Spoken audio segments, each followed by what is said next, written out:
Subscribe to the all-new HardLore Patreon now for early, ad-free access to every episode and an exclusive episode every month. Vancouver was great. This is where I saw the girl puke in her hand during Hatebreed. A girl looks me in the eye. She's like this as she's walking by me, right? She goes, and then she goes, and then keeps walking. That's what happened.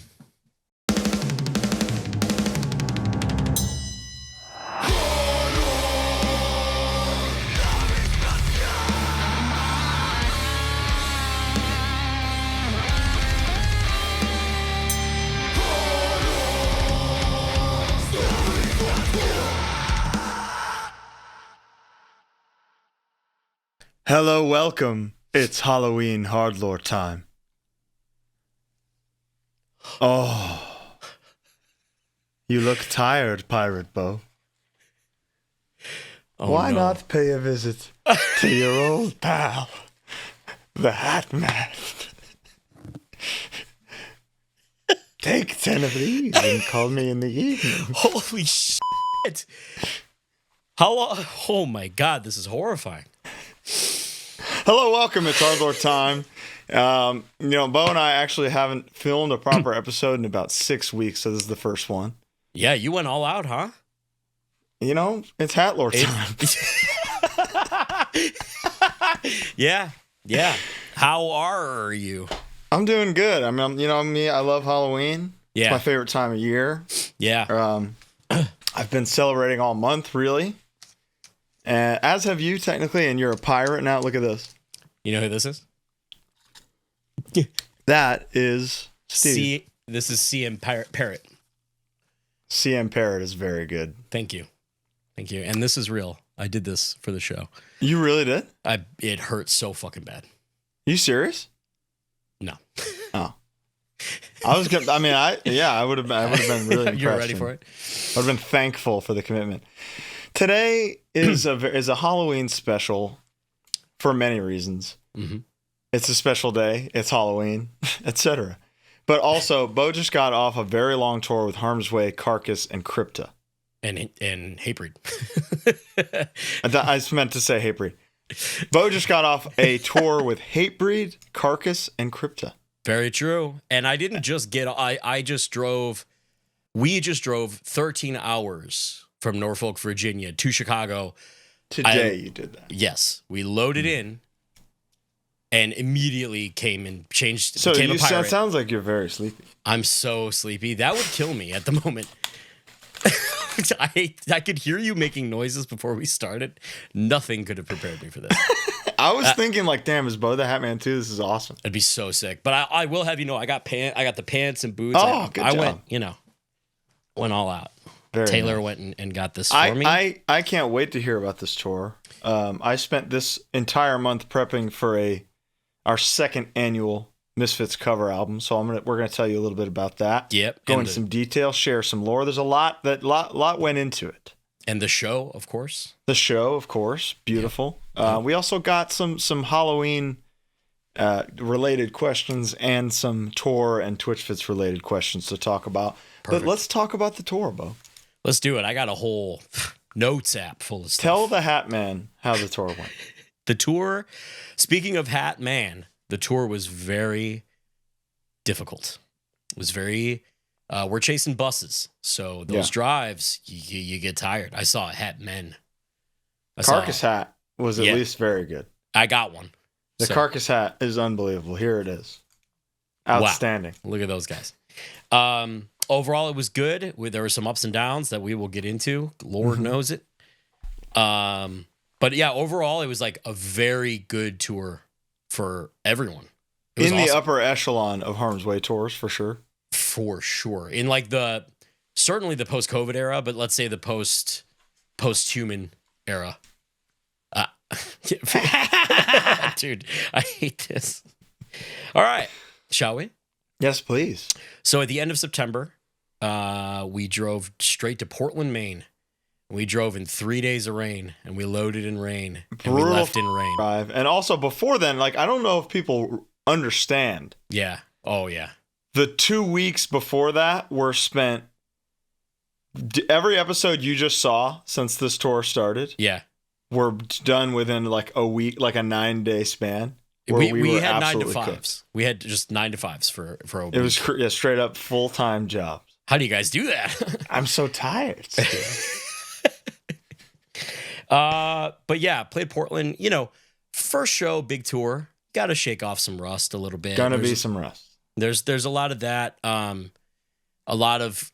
Isn't it so funny how the first week of any tour nobody really talks, and then by the end you're like, I love that guy. Yeah, you know? I know. It was that. There's a lot of people, a lot of crew, a lot of. There's just you have to have like a single icebreaker with every person, every individual. Yeah, and that sometimes doesn't happen. So I don't remember the last time we toured on any package where the bands above us or other bands on the tour, let's say, were bands that we had like loved since we were teenagers. So getting to watch Carcass and Hatebreed every single night was crazy. Stellar. Simply stellar. Yeah, I mean, the one night of the tour that I got to go to was like kind of back-to-back surreal. Just even seeing the like Carcass thing on the green room. Yes. Like, damn, that's them, huh? Yeah. And I mean, I'm just so happy to report that they're cool as fuck. Jeff and Bill, who are the 2 OG guys, and there's 2 newer guys, James and Dan, who are incredible. I love Jeff's Evil Nation shirt that he wore every night. Yeah. Fuck yeah. Wow. I like that they're actively booked and promoted by Live Nation, which is awesome. But he knows. Because it's like, yeah, I am, but fuck you. Yeah, total. Yeah. There's a place, Colin, in Portland called Eventide Seafood. Good? Fantastic. I mean, it's probably harder to find bad lobster in Portland. You could throw a rock and you want lobster? I should have told you. There's a place called Amato's. Mm-hmm. It is the birthplace of the Italian sandwich. What Italian sandwich? The Italian sandwich was created in Portland, Maine. Like a sub? The Italian sandwich that we know and love. The Italian. The beef?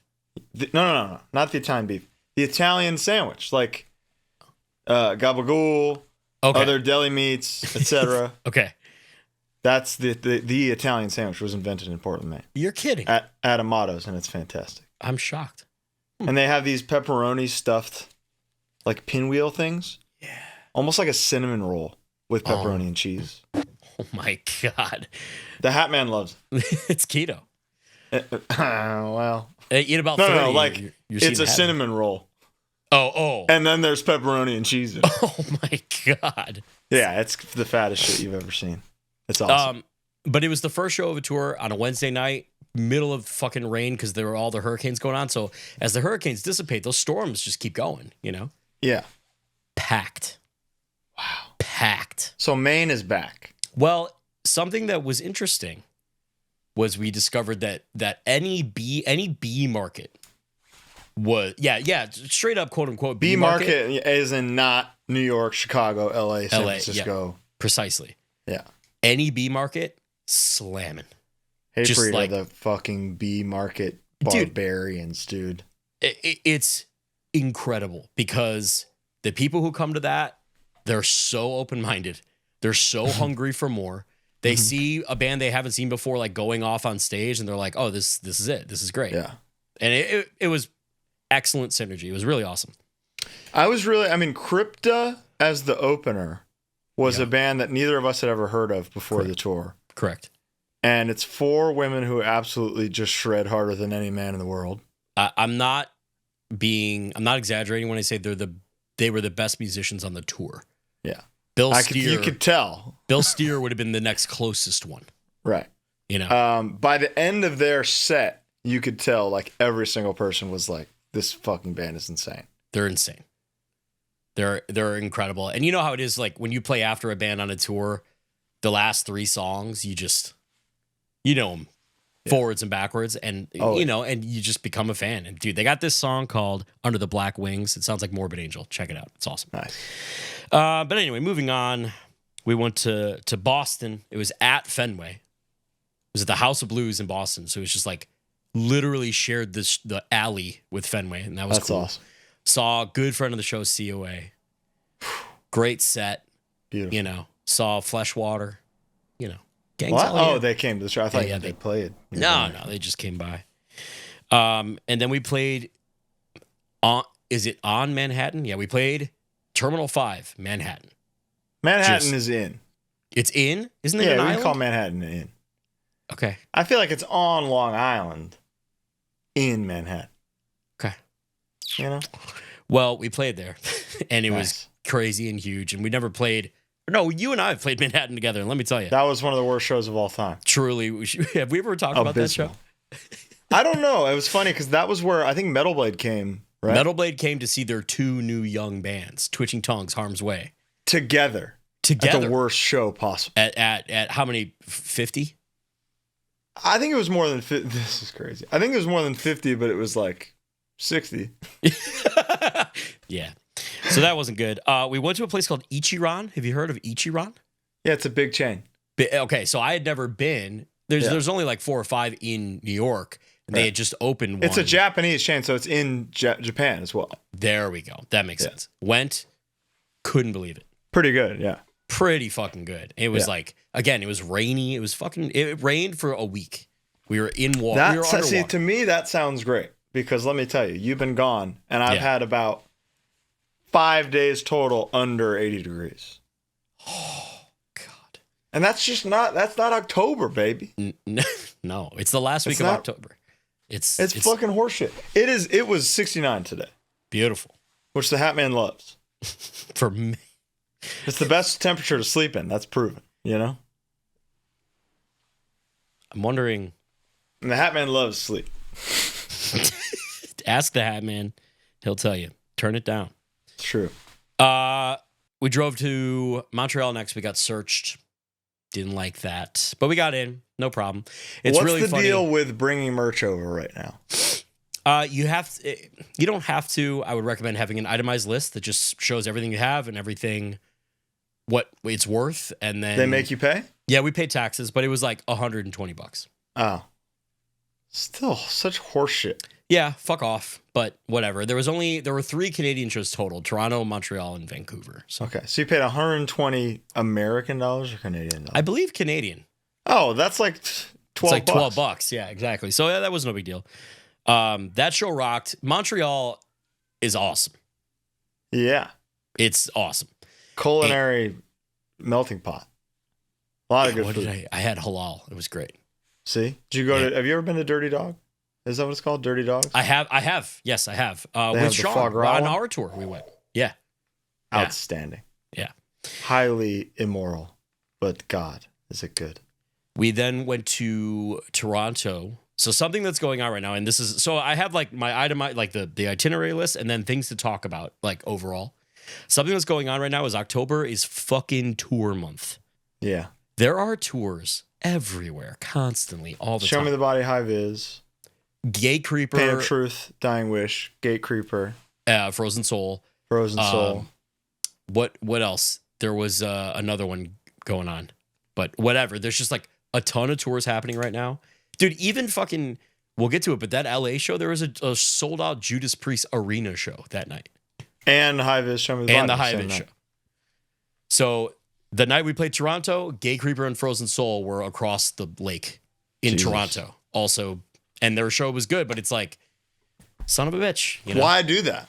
I don't know. I'm sure the market is just saturated, and that's just how it is. But good Lord, It's just everybody loses when that happens, you know? I don't get it, and it seems like most of all, and not to sound sappy, but like people going to shows lose the most. Yeah, 100%. I wouldn't want to choose between Gate Creeper, Frozen Soul, and Carcass and Hatebreed. And Hatebreed, yeah. You know, that sucks. That ain't right. Ain't right. Tell me about the interactions with Carcass. Let's see. Getting on with Carcass. How do you gauge that, you know? Let me tell you something. They're blokes. They're English. The great social lubricant Fish and chips. over there and here is booze. Oh. And they would drink with some of our guys who do drink. And there you go. And it was just like immediately chill. Later on in the tour, there was a barcade kind of underground speakeasy type thing next to the venue, and we all kind of wound up there. And I talked to all of them. Jeff was buying everybody drinks. Bill was great. Everybody's great. So they are, and I mean this in the least derogatory sense possible. They are impossibly British. They're just so like, hello, like very polite, very just, hi, yeah, good one, just super fucking British.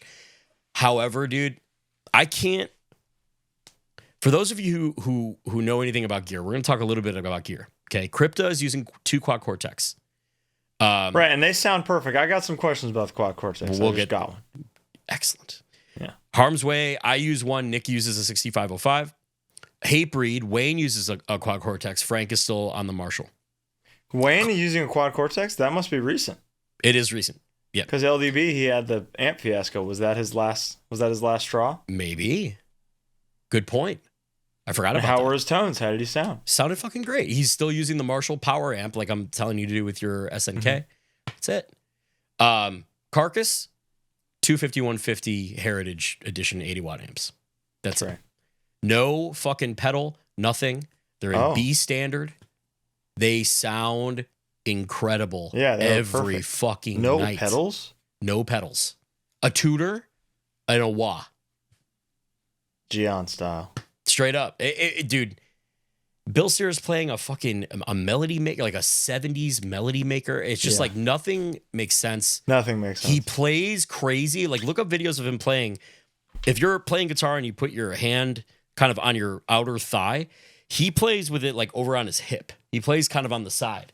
He's bouncing around. He's in bell bottoms. He looks cool as fuck. Oh my God. I saw his pants that night and I was shopping online after. Now let me add, so we talked about this before. Buried Dreams by Carcass, the iconic opening track from Heartwork. You saw him play it and he explained to you how to play it and it's with harmonics? Guitar tech Sam, guitar tech extraordinaire, who is working and who is with Carcass. We were talking in Oklahoma City and we were talking about it. He was like, yeah, did you know that's all harmonics? He's only hitting the last note in the boo-doo-doo-doo-doo-doo. He only hits that. And then he only actually strums that last note. And I was like, what? He's like, watch him tonight. And this is 2 weeks into the tour. So I actually went and watched. And sure enough, he's like tapping and plucking. I've never seen anything like that before in my life. Doesn't make sense. Bill, truly a guitar god, death metal icon. I don't get it, dude. I don't know. To be able to do that and then to play like cool bluesy solos that don't like, they're one of the bands, we've talked about this before. They're a band where you can remember the solos. Oh, the best. Very difficult to do, Yeah, he's like the Slash of death metal. Straight up.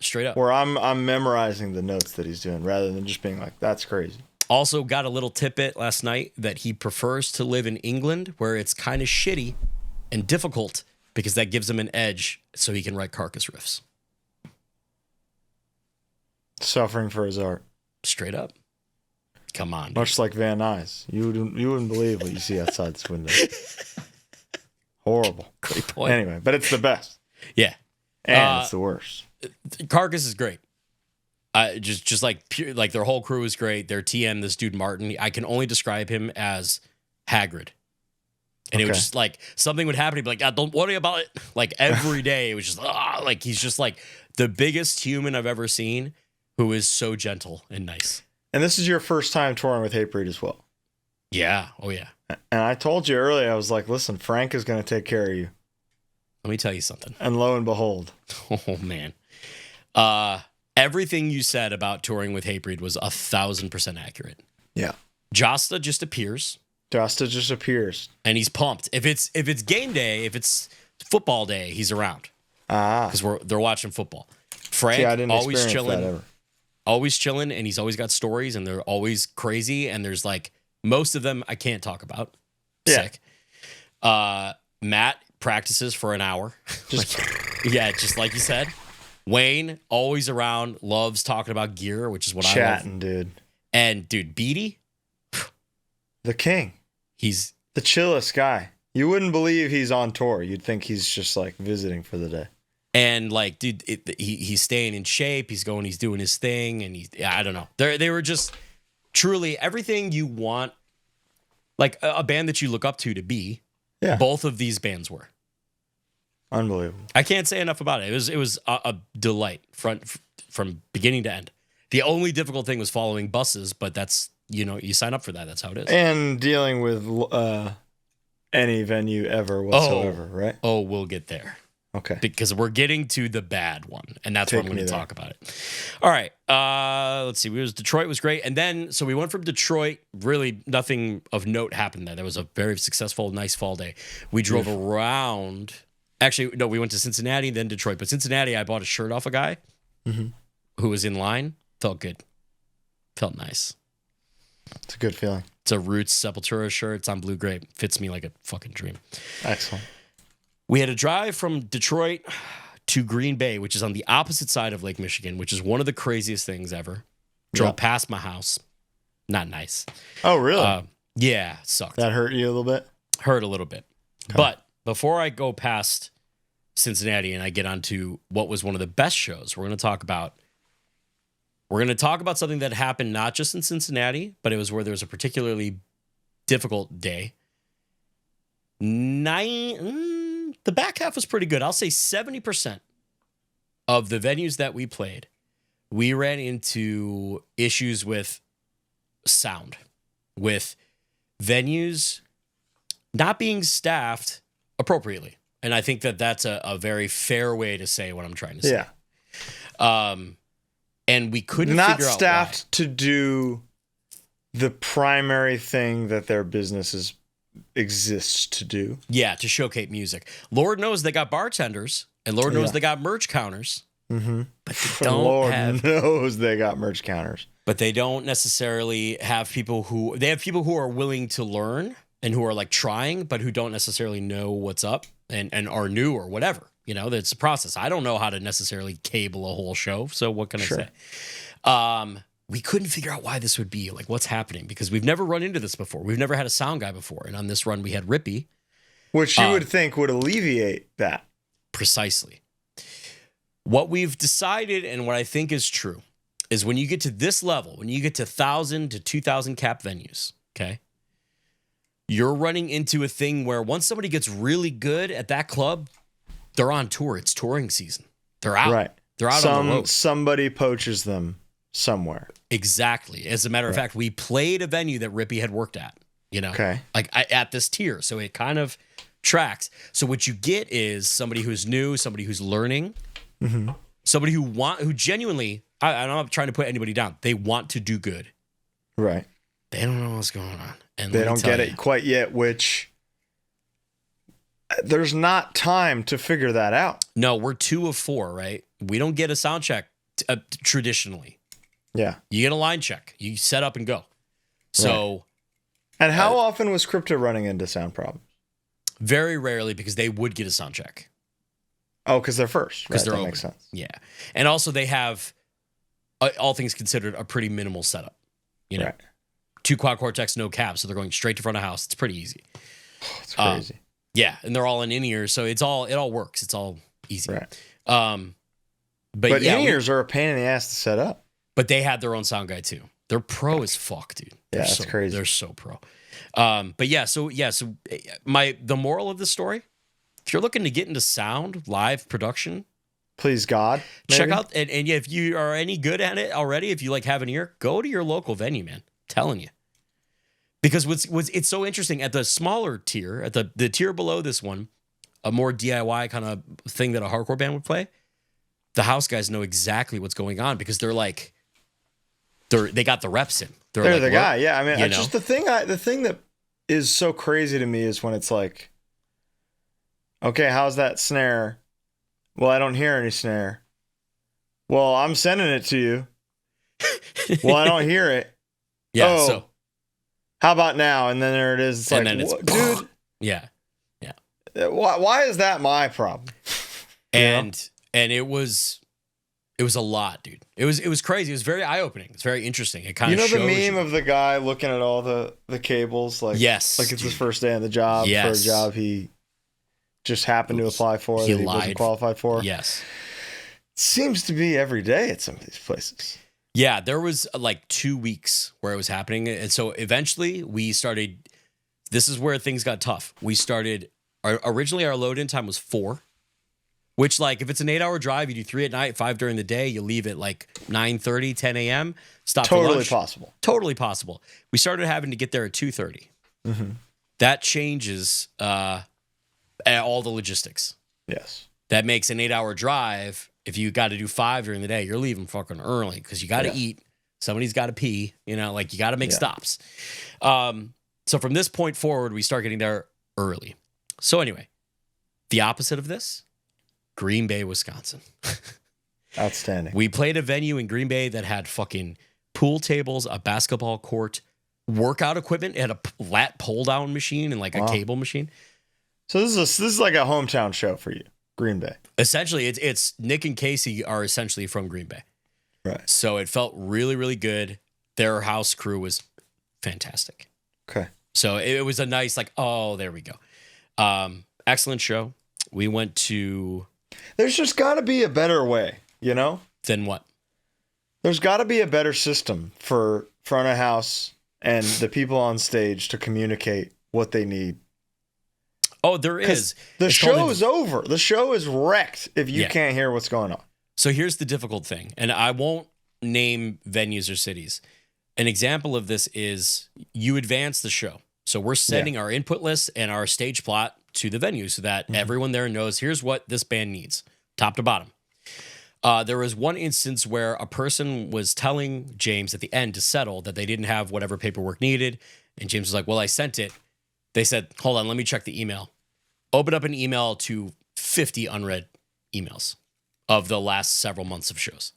So you just have people who aren't necessarily sending stuff, checking stuff, reading stuff, whatever. I mean, if you don't care, then it's just like, why are you having this show? I know how much you're making from it, you know? Oh, dude. That's the other thing, dude. Is like there were merch cuts at most of these shows. Yeah. We didn't pay it, but you know, it's the we were talking about this day, the amount of hands in the pot. Obscene. Pretty gross. And here's the thing that a lot of people don't think about. This is like real inside shit. Yeah. The cost to use certain venues is sometimes way higher than anybody would think. You know? Madison Square Garden, a sellout there probably barely breaks even. Yeah. Yeah, I've heard that. You play Madison Square Garden to play Madison Square Garden. Yeah. 1720 in LA, very low cost. Beautiful. And it's like very artist friendly. It's wonderful. It is way cheaper than some venues a third of its size. How about that? And that's the trade-off to the insane area that it's in. Yeah. But like in terms of what they do for bands and the space that it provides for them, it's kind of unbeatable. Did they get the parking yet? No. I heard they were getting parking. I just heard that through the grapevine. I mean, that would change everything. Yeah. Like it's game over. If they get 900 parking spots, it's game over, you know? But that doesn't seem reasonable because I mean, it's like there's a 1 in 3 chance your car is getting broken into if you go there. So I mean, I would Uber if I'm going to a show there. I'm Ubering 100%. But like the space that it provides, and like it's just the artist is going to be the most it's going to be the most financially viable for the artist to do it there versus something like the Belasco, which I think is like 10 times that. Holy shit. And fits maybe 300 more people. Yeah, I mean, some of the, like that the Manhattan venue I was talking about, Terminal 5, like that's about as pro and as big as it gets. Like 3 balconies. Right. Huge complex, you know. Insane overhead. Yeah, I can't even imagine. So it's kind of like, fuck, man. Yeah. Can we just play somewhere smaller? Yeah. So then we went to Minneapolis. Minneapolis is a fake city. It's the Truman Show. It's not a real place. Why do you say that? Every single interaction that I had there, and Taylor was with us. She rode with us for a few days, or we rented a car and we caravan.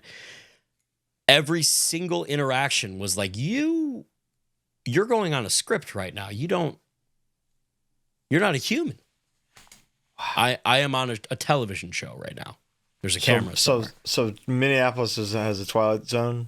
I turned into a Martian type thing going on. I'm not even joking. The second we got in, the Apple CarPlay stopped, and the second we got out, it started again. Like, there's something going on in that city. The venue was crazy. It was like the whole venue was on a slant, so like everyone is standing with their knees kind of bent. It was just spooky feeling. I don't know. Did you play the Prince venue or somewhere bigger? Somewhere bigger, a theater. Couldn't tell you. Won't be back. Scared me. Spooked me. Okay. After that, Chicago. We played Concord Theater in Chicago. Felt good. Came home. Switched out. Did laundry. Nice. Doing laundry like 10 days into a tour is a beautiful thing. That's like it's like you never left. Exactly.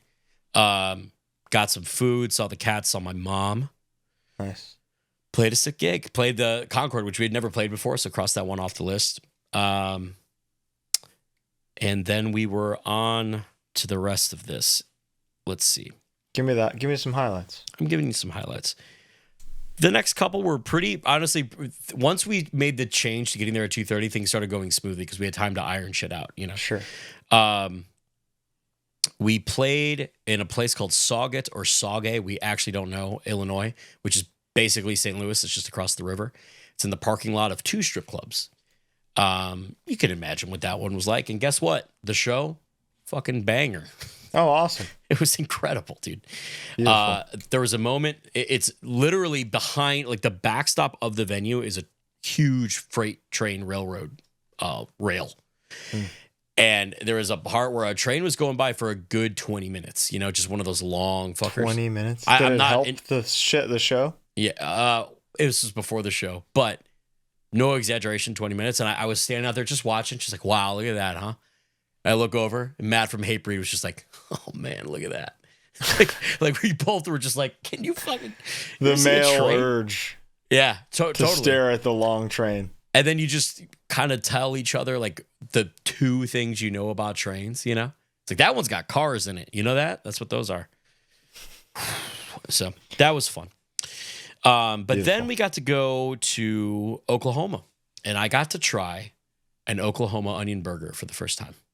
Yeah, I saw you posting about that. Yeah. The name makes me physically ill, mentally ill, rectally ill. So I'm curious what an onion burger is. Okay, perfect. Tell the Hat Man what an onion burger is. You throw onions down. Oh, that is so... We'll get close to the mic, and I'll describe. He's running his Hat Man nails across his neck stubble. Go ahead and do that.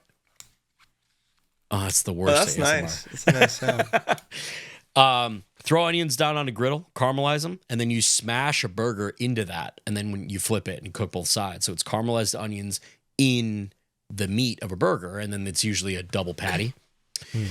I ordered one, I ordered 2 the exact same way. And I said, oh, and let me get fries. And the guy said, 2 fries? I said, no, just 1.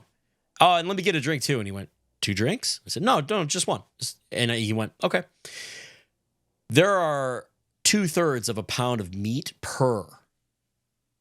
So I had a pound and a third of meat of burgers. So he was like, nobody gets this. This can't possibly be. This son of a bitch let me do that. He didn't say, just so you know, they're really big. Well, I don't like when people do that. Because let me tell you, McConnell's, the ice cream place that I like a lot. Yeah. A double is 4 scoops. Oh, I see. And every time I go, give me a double, they go, you know that's 4 scoops. And I have to be like, yeah, Mr. Fat Fuck, but wants the 4 scoops, okay? Tell the whole store the fat dickhead wants 4 scoops, all right? What's the one? Wait, look to your left again. The fat man needs 4 scoops, all right? It's true. Dude, get over it. The profile looking that way is crazy. No, it's not. The burger was excellent. It's called Tucker's. It's like a chain, but only kind of local there. Okay. Fantastic. This was the night where I learned how they played Barry Dream. So it was an enriching. So you're full of onion going, it's harmonics? What? How the fuck is he? Yeah. How does he do that? Then after that, good of you to bring up gastro things, because this was the night You shit yourself? where I made a reel about a beverage. Oh, That, big. let me tell you, I get tagged in 10 things a day about this fucking thing. I Took didn't over the invent world, it. this guy. And here, I got a bone to pick with you. Please. That's my regular protein, and it's now sold out at Costco. Oh, but we weren't buying the Costco one. No, it's the same one. You can buy it in bulk at Costco. In the white bottles? Gone. The white bottles at Costco? Gone. So that's less protein than the one I'm advocating for. So I know, it's not the same but thing. that's the most you can buy there. So people are like, oh, they got it at Costco. I'll buy it. Dude, So here now I'm out of my normal one. you're only allowed to buy 2 cases of it here. Sucks. Why? They limit it because I think it's like hard to find. I mean, it's the best 42 is just like, why would I eat? You know? Yeah. I'm just, dude, this is me now. Yeah. If once they come out with like a savory sludge Yeah, that's 100 I can grams. eat instead of food, Yeah. game over. I'll never eat another meal. You take, and shout out to Danhausen, friend of the show. He did some research and he opened my eyes to something. If you add the soda first and then the protein, it's better than the opposite. Really? So take a sugar-free soda. I found that Sunkist Zero or A&W Zero. Oh, that's good shit. That first with the vanilla protein, equal 1-to-1, outstanding. Outstanding. Highly recommended. I didn't You invent changed it. the world. I didn't invent it. James had seen it and mentioned it. We tried it. We loved it. You popularized it, though. Okay, hey, I'll take it. Oh. You know what you should try next? What's that? Yeah. Together. And then I'll come see you. And then I could just visit you. And then I can come anytime. Oh, it sucks so much. Anyway, what happened next? Next was San Antonio. And I got a bone to pick. I mentioned this to you, Colin. We talked about this briefly. I decided I'm not going to mention the gym because there's other trainers at this gym who they don't deserve to lose business because of one guy. Sure. So I won't mention the gym or the guy's name or anything. Friend of the show. But you could. I could if this gets back to you and I know your name, fucker. But I won't do that. Friend of the show. You take some Benadryl, motherfucker. I'll come see you. Come see it. Friend of the show and trainer, personal training extraordinaire, Rocky, came to San Antonio, found a gym for me and Nick to join him at and to work out at. It's an influencer gym, kind of fancy, kind of. We get in, and it's one of those things where you have to like text the number to be let in after you pay a fee to be a guest, which is fine. We did that. We waited outside in like 90-degree weather for like 15 minutes. Finally, the door buzzes us in. So we walk in, there's no one at the front desk. So we're like, okay, we're just in because I texted a number that I got from an email receipt. Okay. Right. See Rocky, say, hey, what's up? Go and change. Walk out of the dressing room and some fucker goes, come here. That's how he greets me. Not, hey, come here. Like he's my father. And he says, how did you get into my gym? And I said, I got buzzed in. And he said, who buzzed you in? I said, I don't know. I have no way of knowing that. And I say, I reach for my phone. I say, I paid a day. Here's my receipt. I paid for this. And he said, okay. We got buzzed in at 5:10. He said, we close at 5. There's 50 people in this gym. What kind of gym? Mickey Mouse, so I go, dickhead bullshit gym closes at 5 p.m. 5 p.m. So I go, okay, well. That's when most influencers wake up. Tell me about it. Preaching to the fucking. So horrific. I go, okay, well, I didn't know that. He says, well, that's what it says on the internet. And I go, I put my hands up. And I hit him with kind of a soy boy thing. I was like, you're coming in a little hot. I just hit him with that. Like, hey, take it easy. And he's like, I'm not being hostile. I'm asking you questions. And I say, all right, I'll just leave. You're closed. It's fine. And he says, you don't have to do that. Puts his hand on my shoulder. I was like, I feel more comfortable leaving. Go back with the group. Nick meets up with us. And I say, hey, man, I'm leaving. You could stay if you want, but I can't handle this guy. Yeah. And he like goes to Rocky. He's like, this guy wants to leave. I couldn't tell you why, but I guess blah, blah. And Rocky's like, all right, cool. We're leaving. Like Rocky, he's down. And he's like, nice. Fine, fuck it. We'll go somewhere else. the guy was like, all right, well, I'm going to give you your money back because that's not fair. You didn't work out. And I was like, great. He paid for it. And, whatever. And so we got out of there and we went to an Anytime and I hit a bench press PR. So whatever. Fucker. Could have been there. Could have been there. Could have been really influential. I could mention the name of the place on this show and maybe they would, you know what I mean? Like, it sucks. But whatever. Don't do that. If you run a business, be nice. I'm not sneaking in to change into my workout clothes in your gym. Come on. Yeah. Anyway, the show rocked at San Antonio. We did the Sepultura cover for the first time with Fernanda from Crypta. Oh, yeah, that's very cool. It was awesome. During the bass break, she says some shit in Portuguese. I couldn't tell you what it is.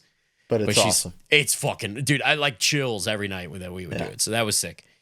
Then we had an off day. And Colin, this is where the calamity starts. This is the beginning. Which one? We got a flat tire. Oh, right. On the 10 past El Paso on our way to Phoenix. All told, it only took about 2 hours to get, it would have been U-Haul out there to replace the tire, so everything was fine. We get a flat tire, which has never happened to us before. We pull over, we get out. Within 5 minutes, another car gets a flat tire. Oh, dude, I didn't even tell you. What's that? I got a flat tire I did tell you that, but the way that I got it was pothole. Yeah. And my tire exploded. Everybody was like, why don't you just change it? It's exploded. I can't fix it. It's gone. Yeah. And I pull over and there's 5 other cars pulled over. And then 5 other cars come. And the tow trucks are like, yeah, we've towed about 100 cars today. You're kidding me. So there's something going on out there. Well, so interestingly, when we pulled over, car did it. And while we were looking, there were remnants of a flat change. So at least 3 cars, right? Tow truck guy comes out. He changes it in 10 seconds. It's unbelievable. Yeah. And he's like, yeah, there's about an 80-mile stretch on this road. We're out here all day. All day. This is all I do. So just fix the road. Something going on with the road on the 10 headed west. We leave past 2 more cars with flats. Wow. Like a mile down the road. Crazy. Conspiracy. Yeah, I don't know. We get out to Phoenix. Phoenix was one of the best shows of the entire tour. Hallelujah. Dude, yeah, because we need that. Good for Phoenix, man. You need something between Austin and LA. It's beautiful. And I've loved playing Arizona for a long time. It's like a 3rd or 4th home to us. Haven't been back in a while, but when it hits, my God, it's unbelievable. It was fucking awesome. Beautiful. It was you ever this is a funny thing to talk about. You ever play a show and you look at, like, me and Chris are the oldest. He's the oldest friend I have, right? So we'll look at each other. We know what each other are thinking, whatever, and you look at each other while you're playing, and he just hit me with where you just knew this show is really good. This show, you knew what that meant. We're in. We are into this set. That was that show where it was like, fuck yeah. Felt really good. And yeah, that was the night that we had the barcade thing. And then, my dear boy, I saw you the next day. Wiltern. At the Wiltern. What a pile of shit. It was a weird one. You have to pay extra to mosh to be in the pit. So I'd never seen this before outside of a fest. But yeah, in order to be in the closest area to the barricade, it costs more money. Horrific. So one of the worst business models ever. We had 2 pits at one point. We had one in where you would expect a pit to be, but it was kind of... You got the 1%er pit right in front of you. Yeah. Yeah, straight up. You got the loyal 99, blue collar, the blue collar, dude, right up there in the back. And that was cool. You know how it is when you play. Obviously when you play LA, it's like that anytime. But what's the second home for you? The Bay or something? The Bay, yeah. So when you play the Bay, you just see 100 people you know. It's so overwhelming. It was that, it was that for us. It was a very busy day, but I spent most of the time with you and your brother. Yeah, we hung out all day. It was a delight, honestly. Yeah. So that was sick. You hooked me up with some fucking Twitchfits swag. I did. I really swagged you out. That I saved and put in my suitcase because I didn't want to get road messies. I can't wait to wear that for Halloween. Oh, nice. The next show was Riverside, which was, the A market was LA. You would say the Riverside was the B market. Smoked Wilton. Slamming, dude. Yeah, that's what I thought. It was fucking awesome. That's the real heads. The Riverside, Hatebreed and Riverside. Yeah. You're getting that are as diehard as they come. It's true. No pun intended. What a banger, dude. Dude, when it's the fast and then it goes into that slow one with the low. Hard as shit. And then we made our way up the coast. We had a day off, no Bay Area, no Sacramento show. There had to have been a reason, so obviously I won't question it, but that was a bummer. Did they just play over Aftershock or something? No, because that was while we were on tour. Oh, right. But there must have been something. Yeah. I can't imagine skipping the Bay or Sacramento or whatever. But we got to Portland. Portland was great. We had played there before with Ghostbane, so we're starting to get into some familiar territories, and we never get up there. So I would say Portland, Seattle, Vancouver are probably A markets, but no one gets up there. So it's like... It's tough, yeah. I mean, and when you do, like, the bands that do consistently kill there forever, you know? Yeah. And all three of these were like smashes. Like attendance, merch, vibe, all across the board. They're all great. So Portland rocked. Then we came into the crux, the major event. No, first we played Vancouver. We skipped Seattle. Vancouver was great. This is where I saw the girl puke in her hand during Hatebreed. What did she do with it? I'm going to demonstrate this.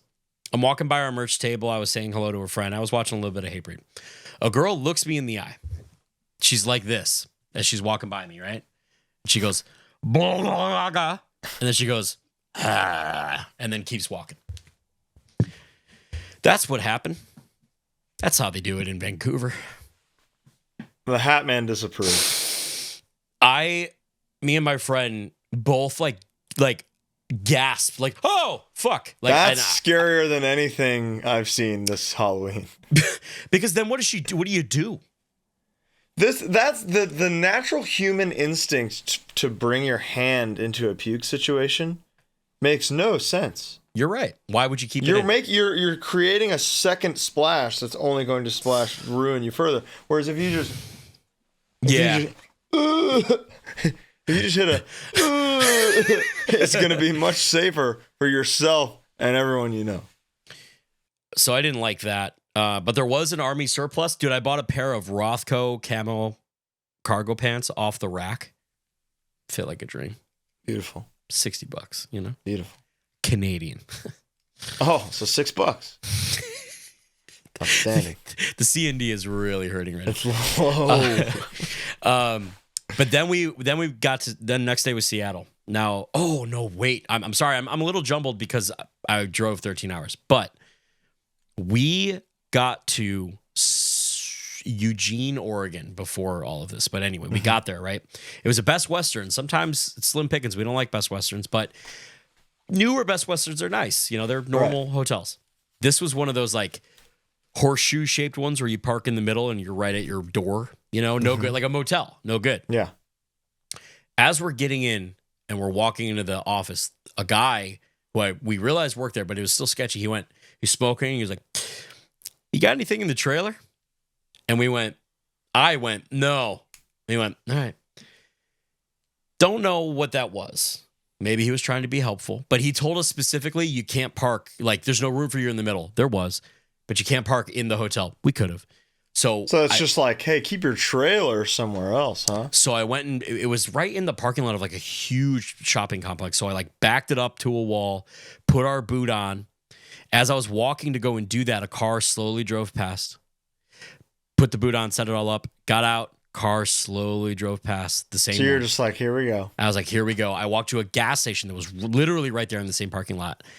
And there's a dude working. I was like, hey, man, this area is like a little. And he went, yeah. And I went, so I'm here. I got a van in a trailer that I cannot afford to lose. And before I could finish, he said, I wouldn't stay here. So I then go to the room and we get 2 rooms. Everybody was in the one with James. And I opened the door and they all looked at me. I said, we shouldn't stay here. And they were all like, we were just going to tell you that we need to go. Because I drove. So they were like, fuck, he drove. We don't want to like. Right. We drove up another hour. Sometimes you got to call that audible, man. It ain't worth it.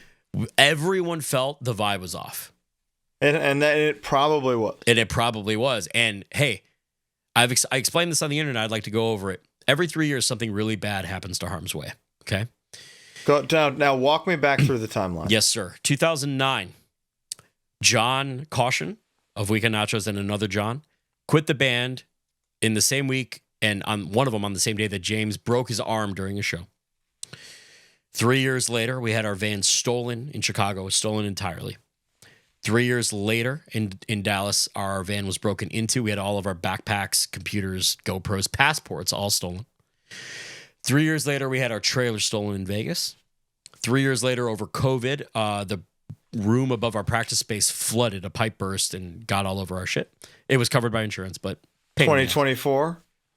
2024, we were taking no chances until we got to Seattle. We went down a hill before the venue. We got to the street the venue was on, and the transmission blew.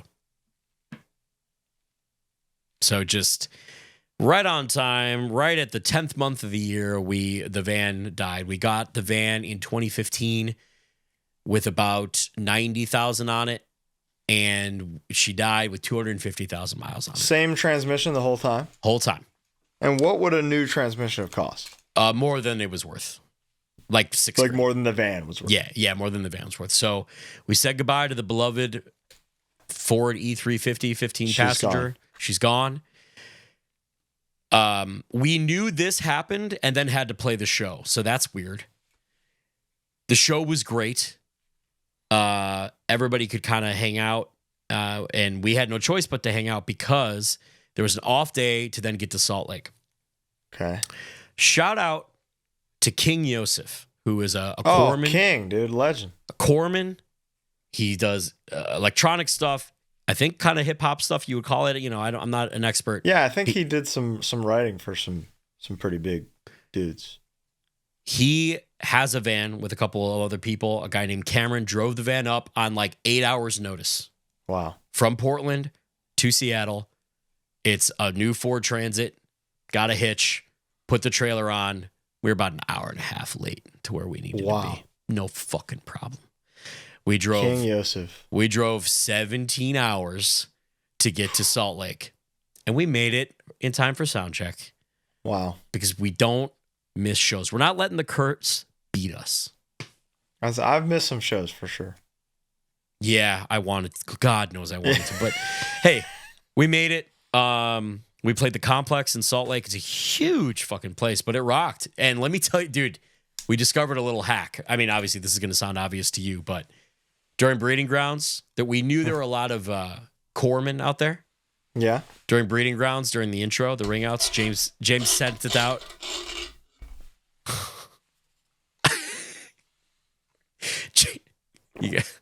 God damn it, dude. Mm-hmm. James sent the set out to Salt Lake Straight Edge. I heard a pop over the monitors. That's all you need, man. I saw kids like out in the crowd like freaking. And Salt Lake is like, come on, legendarily straight edge. So it was awesome. It was great. Beautiful. It was great. Love to hear that that's still the case there. You know? That very much so. Saw a friend of the show, Sarah Gibson. She came out. Legend. She was greatest singer in the world. Great, truly one of the best singers on planet Earth. No lessons. Thank you very much. Then we had to get to, now this is where it all got difficult. So it went from Seattle to Everyday Now, or Salt Lake. Everyday Now is an 8 to 10 hour drive every single night with losing an hour the whole way. Oh, yeah. Nice. So you got to get to Denver. We got to Denver. And then we started leaving early, dude. We started leaving once Carcass started. Really? Because you can look at the Square app and see when you're selling stuff, right? Right. We could see on the graph that after a certain time, we're selling 5 shirts every night. So it's like, okay, well, if it gets us on the road 2 hours earlier, let's fucking cut our losses. That's huge, yeah. So we started doing that. That makes or breaks you. Yeah. So existing. We went from Salt Lake to essentially Seattle to Virginia Beach in 7 days. Sunday to Sunday, with playing a show. No days off? 1 day off to get to Salt Lake. But this is, brutality. This is where it really started to hurt. This is where things got difficult. Denver was fucking great. It was in Summit Music Hall. It was awesome. let me tell you something about Kansas City, Missouri. Tell me. A delight. Really? Dude, the bee markets, they were all awesome. Every single time. I mean, with the bee market, with the band that's been grinding the bee market, yeah, the hardest forever, kind of untouchable. It was outstanding. It was Florida Frank's birthday in Kansas City, and yeah, he's just awesome. I know I sound like a broken record, but everyone on this tour was great, and it was so what a relief. Then we went to Confront, Ringworm, Hatebreed, Terror. That's the greatest. Integrity. Integrity. Jesus Christ. That's the greatest personal discography in the history of the genre. It's unbelievable. It's funny. I wrote in my notes. Now it's all a blur because I'm truly like we're on 5 hours sleep every night. You know, this is where it's getting tough. But eventually we get to Greensboro. And I got to play. Yeah, the Hat Man, he was out there, dude, and he was ready for me. You were busy. I got to play Not One Truth with Hatebreed. Beautiful. In Greensboro, North Carolina. Tell me about how this came to be. I messaged Florida Frank, and I said, hey, someone in Denver played drums, played Tear It Down. I saw that. So I messaged Frank. I said, what do I got to do to play guitar with Hatebreed? And his immediate response was, we'll get the ball rolling tomorrow. Wow. So I think that was in Nashville, kind of talking with them, kind of figuring stuff out. And they were like, well, what do you want to play? I was like, I don't want to insist on anything. I'll do whatever you want. I would love to play Puritan or Not One Truth. Those are my songs. And they said, well, we're not playing Puritan. How does Puritan start, Colin? How does Puritan start? Da-na-na-na-na. That's Not One Truth. It goes dun dun dun dun dun dun bastard cry. Yeah. Right. We're touring with Carcass. Dun dun dun dun dun. Yeah, that makes a lot of sense. Right. They weren't playing that song, but still, I think maybe I don't know. Do you think that's too much to share? No, I mean, Josta has a whole segment on his show about the sandwich thing. There we go. Like, you owe me a sandwich. You stole my part. There we go. Beautiful. I think it's fine. So I think there's a sandwich there. So they weren't playing Puritan. And I was like, well, Not One Truth is that's my song. Yeah. And they were like, we haven't had it in the set list, but we'll do it at sound check. We'll see how it feels. And then I get to Greensboro and I say hi to Frank and he says, you want the good news or the bad news? And I was like, bad. And he goes, the bad news is you got to play my guitar, but the good news is we'll do the song. And I went, why is that bad? He said, well, it's going to be low on you. I was like, guy like me? So the only thing, and as we've said about Hatebreed, they don't know when they're playing it because it's all that. I mean, that's Sean. Every time Sean does the guest spot, he's like, I don't know when the fuck this thing's happening. Yeah.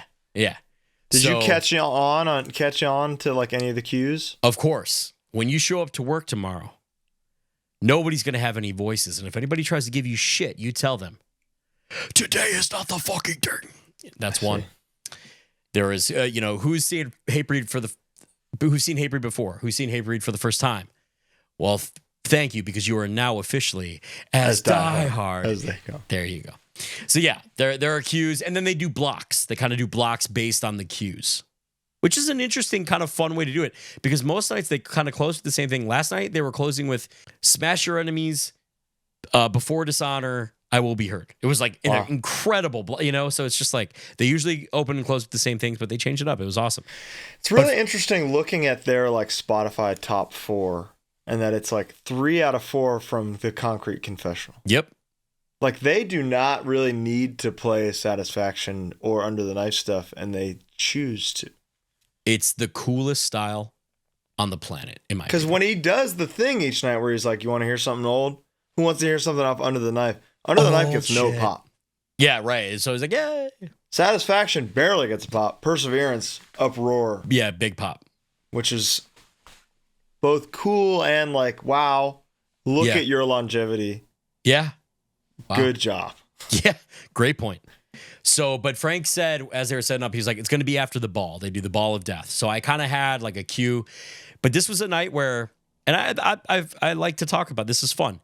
My band knew I was doing it. The other bands knew that I was going to do it. Everyone was side stage. We're all singing along to Hatebreed. Right. The vibe, like There's the nothing show, better than that. dude, the show itself was like perfect. The vibe was immaculate. There was constant crowd surfing. Like everybody was pumped. So the ball happens and they get to the end of a block. Frank points at me, gives me his guitar. He grabs another guitar and we roll into Not One Truth. And it was, I did it without earplugs. It hurt, but it was fucking awesome. And there's a video of it during the last burn at the stake. Josta puts his arm around me and I sang it while playing.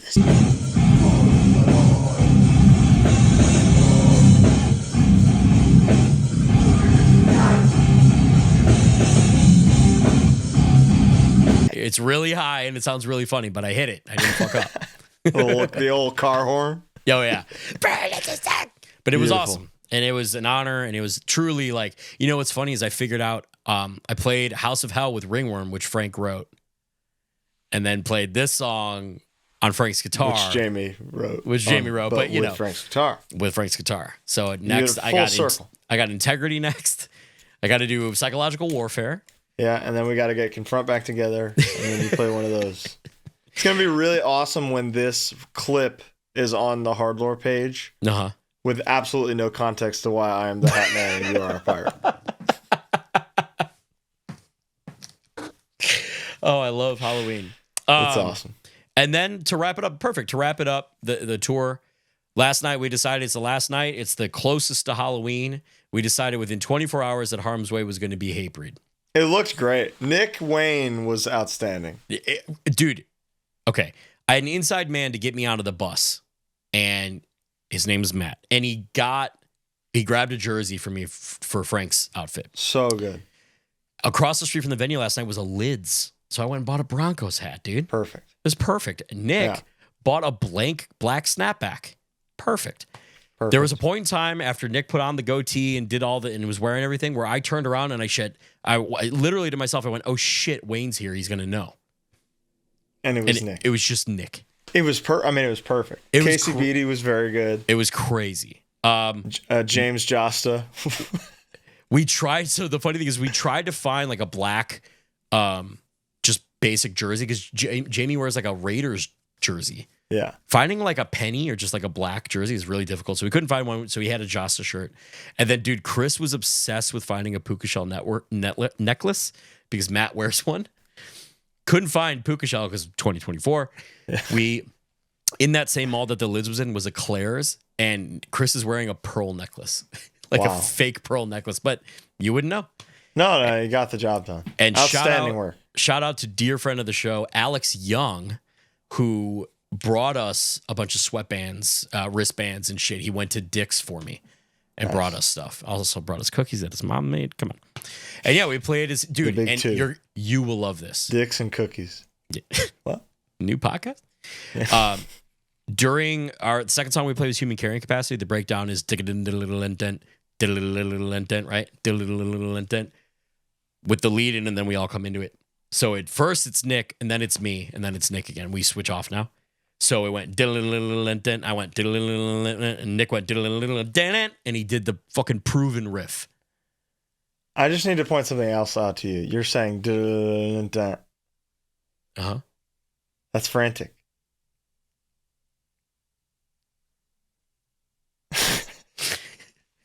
TikTok, dude.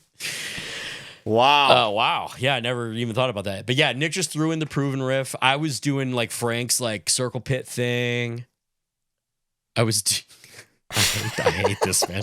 I was doing, I did, how's everybody doing on Nick's side? Nice. Hit some of those. It was a lot of fun. I was afraid. Isn't it funny that doing something like that, like impersonating Hatebreed, just made you like a better performer? Yes. Yeah, absolutely. It like made the whole vibe better. Therefore, everybody's walking away from that set going like, that Harm's Way band was really good when you were just doing Hatebreed. And you can't expect them to know what the members look like and stuff, you know? So like to a lot of them, I was just a guy in a Broncos jersey with a Broncos hat on, or a Gators jersey. Yeah, I'm just played in many great bands. Yeah, exactly. I'm Florida Bo. But they were all like very cool about it. Now, and also I think the jersey I took was like brand new. Oh, So it felt a little bit, but I wore a shirt and I put some Labo on it. I made it smell. I made it nice. good. He's glad Bo wore it now. Yeah. And it was fucking awesome, man. Said goodbyes, drove here, and here I am. Welcome back. Thank you so much. So sleepy. I recommend 10 to 15 Benadryl tonight. You know what I would recommend, Colin? A little thing called AG1. You're preaching to the choir here at this point, because without AG1, I wouldn't be able to do what I do. And what's that? And that's a fact. Yeah. Haunt people's dreams. Get them. Yeah. I wouldn't be able to get anything without AG1, because it's the first thing I do every single day. How do you do it? One little scoop of this tasty green powder into 12 to 16 ounces of ice cold water. Shake it up. You shake it out. You show them what it's all about. It's perfect. It's now, there's studies now that are showing people are more energized. It's got everything your body's missing. Yes. To me, in my eyes, the prebiotics, probiotics, the daily vitamins that I would be getting from some crappy thing that makes my pee brown, now I get from a delicious beverage. Every day. I look forward to it. It's a delight. What do they get if they click the link below, use our link? Incredible question, because they're going to get 5 free travel packs and a year's supply of vitamin D. Let me tell you something about these travel packs. I just took 30 of them with me on this tour. I took it 30? I took 30 to be safe. Wow. Took it every day. Yeah. I feel great. No issues. Felt energized. I felt like I was doing something good for me. You know what I mean? Which on tour, tough to come by. You won't be caught dead getting scurvy on tour anytime soon, laddie. No, I won't. Good ad. That was a great ad. Thank you. You know what else is a good ad? It's a good ad. How do I transition this? Good adjective to say about Manscaped is it's awesome.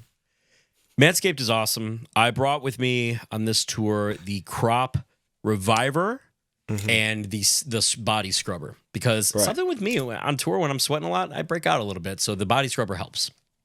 Hey, interesting. I'm being vulnerable, And let me tell you, you are more susceptible to a visit from the Hat Man if you stink. If you're stanking, that man is thanking about getting you. How's my nose look? No, if you are very smelly, trust me, the Hat Man can smell you from anywhere. Oh, God. So don't be caught dead while you're asleep. Okay? Take 10 to 15 Benadryl, and if you smell good, I won't come. I won't bother you. The funny thing is, I'm so tired right now that I don't know if I'm hallucinating this. No, it's real. But because you don't stink, because you use Manscaped, I won't be coming. Perfect. Period. Colin. Yeah. Tell me about Twitchfits. Well, before that, you get 20% off and free shipping if you use I'm so sorry. Yeah, Code sorry. HardLore. And I also want to shout out Guilty Party real quick. Let's talk Guilty Party, because it's the best menswear store in America, and it's owned and operated by the drummer of Foundation. What more do you need to know? Do you Nothing, like man. clothes? Do you like good clothes? You like these incredible Ironheart jeans that the Hat Man is wearing? These are pirate pants, but You can't get those at Guilty Party, but if you use code HardLore, you're going to get 10% off, and the stuff. Let me tell you. Let me tell you something. It costs a premium because it's worth a premium. Yeah, and you're getting 10% off of something that's legitimately. How many, dude? Let's sidebar, and it has to do with this. What we're talking about. How often are you asked about what you're wearing? every single day. Every single day. Every single time I post a thing. Yeah. It's one of those There's pants. something I'm wearing that somebody says, where'd you get that? And generally the answer is Guilty Party. Lately, it's been Guilty Party. Yes, agreed. So, I've got my new favorite boots. I got my new favorite jeans. I got my new favorite jacket other than the Twitchfits jacket. And you could do the same thing. Just use code HardLore. Trust me. Buy it nice or buy it twice, okay? Get a shitty one now and have to replace it later, or go to Guilty Party and get something you might just have for the rest of your life. That's actually true with several of the things they sell. Excellent job. Very well done. Colin, tell me about Twitchfits. I can do that. Last year it was we did Twitchfits Volume 1, and it was like it was like a we had to type situation. Yeah, of course. Because it was a benefit thing for the pit.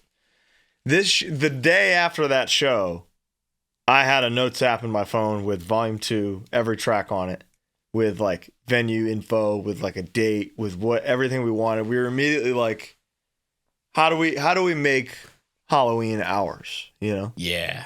And give it back to the people in some way. Give them something to look forward to, and make it annual. This is the year where we clarified, like, yes, this is annual. Yeah, I love it. Yeah. I don't know that we can do LPs and 10 covers every year. Yeah, right. But I mean, show. A show, 100%. And, I can promise a Volume 3. That's I can good. Say. That Lord knows there's enough out there. There's enough out there, but I do think we need to have some original music before we do a Volume 3. Love it. Wink, nod, nudge, etc. So this year, we have Mike on drums. Kale was with us last year. He passed. Mm-hmm. He was hearing the Misfits for the first time. He triumphantly learned 10 songs in 3 weeks, made it work. Mike was much more familiar with the discography, so it was a lot easier this year. I mean, last year it took like legit like 12 to 15 practices to like play the set. Sure. So we booked out October for preparing for that. Yeah. And the second practice we played the entire set. Which like Mike, this is Mike's first Twitching Tongues recording since Disharmony. Beautiful. Love it. So there's a lot of like beautiful poetic things that happened here. Mm-hmm. It was our first recording at the new pit. Oh, how was it? How did it feel? Oh, I mean, it's like even I would say even sonically, Volume 1 to Volume 2 is not even close. I would agree. And recorded the same exact way, completely live, with the band playing all together, me in the other room. Now, you didn't go back and fix vocal takes or anything.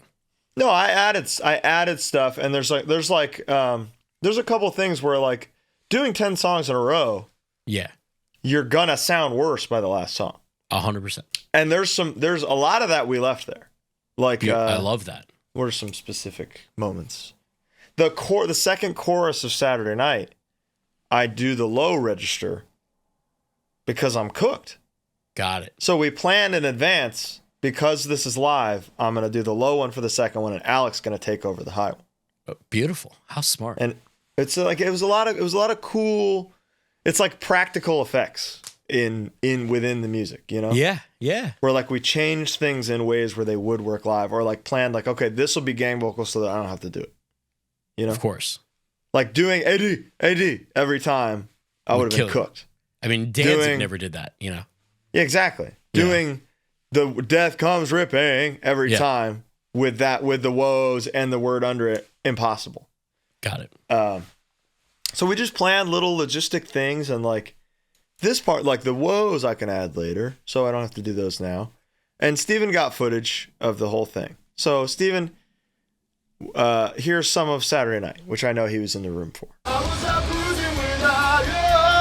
They were playing our song, crying on a Saturday night.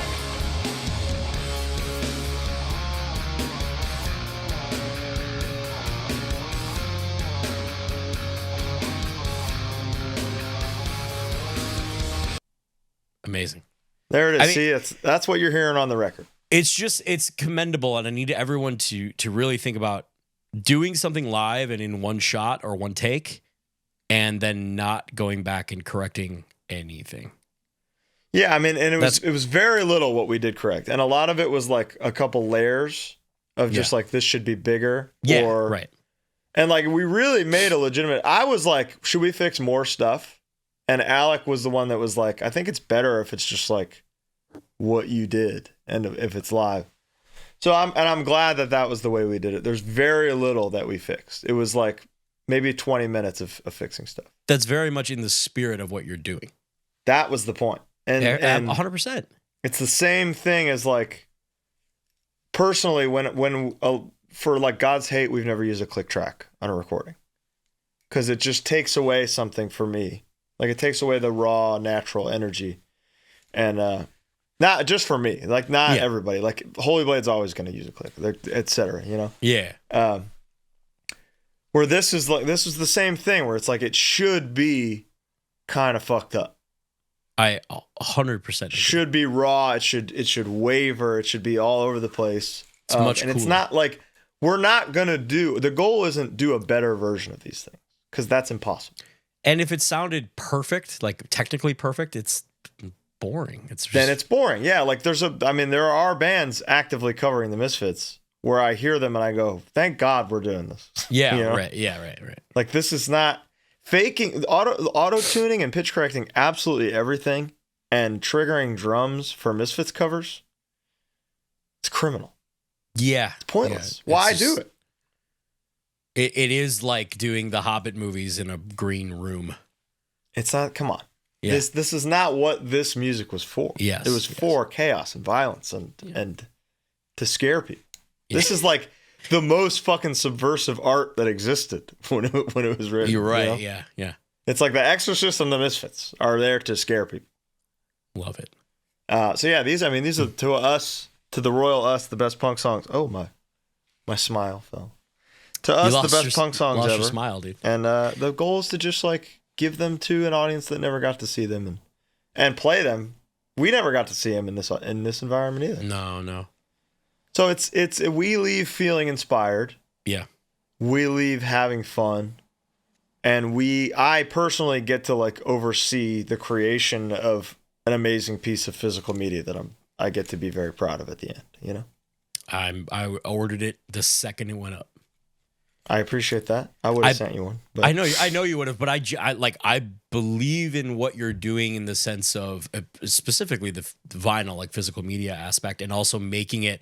I know some of the details about what people are going to get, and it's fucking cool. And I'm adding things every day at this point. I got a new idea, Steven. You're gonna have to cut this because I'm gonna tell Bo right now. I'm gonna do I just told him. That's genius because that's just that's so smart. Damn. Tell me about the show. I had, obviously I had FOMO for you guys. I had FOMO for the Metallica set. Oh, that was outstanding. I mean, top to bottom, this was like, I spent like 6 months thinking about who could play this. Yeah. And there were many different variations of it. I won't say them because I want them to play next year. Yeah. So I won't spoil them. One of them would have been huge, and I think will be huge when we get it. Love it. We had Firestarter as Floor Punch up first, opening with the Final Mosh. The Final Mosh, which is, if you don't know, don't just go and YouTube it. Just go YouTube Floor Punch Final Mosh, search that, and get back to me.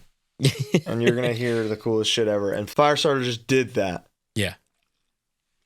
And then played a bunch of bangers. It was beautiful. Leave No Doubt was AF. They shaved Juan's head from Firestarter right in the back, right before so he had hair during Firestarter. Holy shit, that's amazing. Shaved head for Leave No Doubt. Yeah. It was art. Oh, real quick.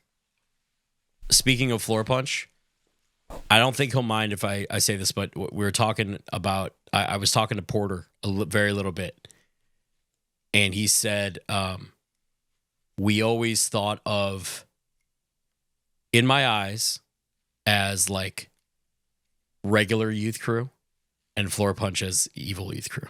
Evil Youth Crew. And it was about our tattoos. Sorry, I'm just had to remember. We always thought of In My Eyes as A Time to Forgive Youth of Today, and Floor Punch as We Just Might Youth of Today. We Just Might. That is shockingly accurate. Yes, sorry. Continue. And I'm more of a We Just Might man myself, so it's crystal clear why we love Floor Punch. Rings true. Evil shit. You know, it's beautiful. Human Garbage was next as Negative Approach. They dress all as different Shrek characters. Beautiful. I saw Farquaad, I believe. It was amazing. They sounded perfect. And the Upon Stone set was like truly, they open with Ecstasy of Gold into From Whom the Bell Tolls and like pitch black lights. And then the backdrop, the like video wall turned on after the bell. I had goosebumps. It was perfect. I think I would have hurt myself.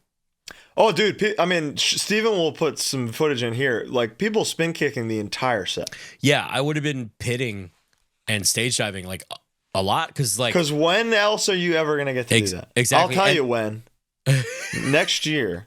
Because Upon Stone Metallica will absolutely be on it. I love it. As long as they'd like to be. I love it. And I have to say, as like a fan and as like a guitar player myself, all the videos I saw sounded fucking great.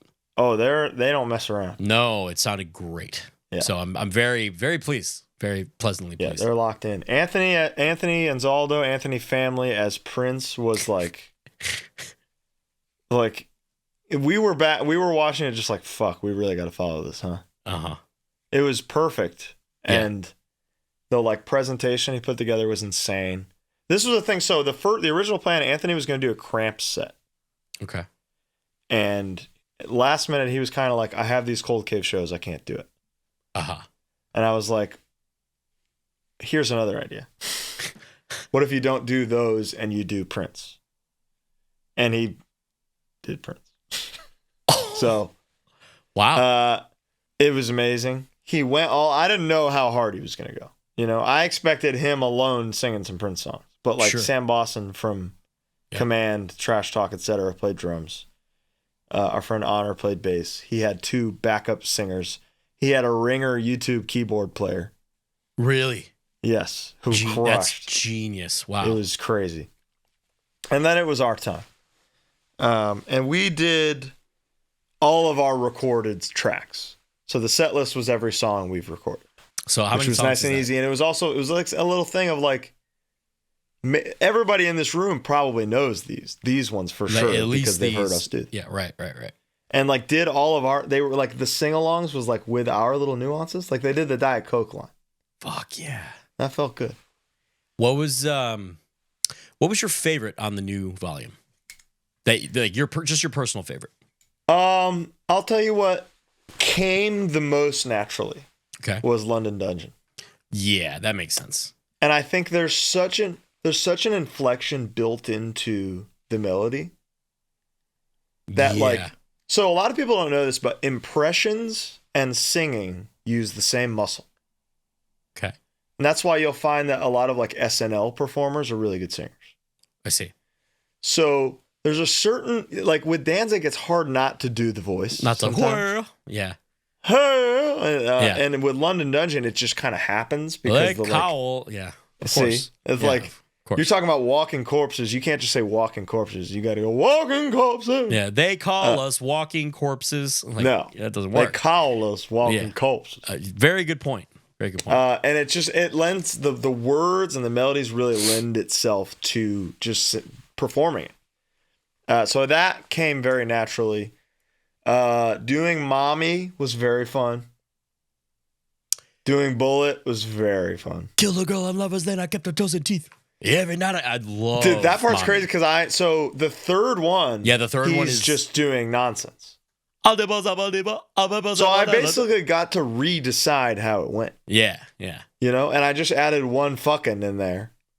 And now it's like real words, which is that it was cool. There was a moment where I was like, fuck, how do I do it accurately? Right.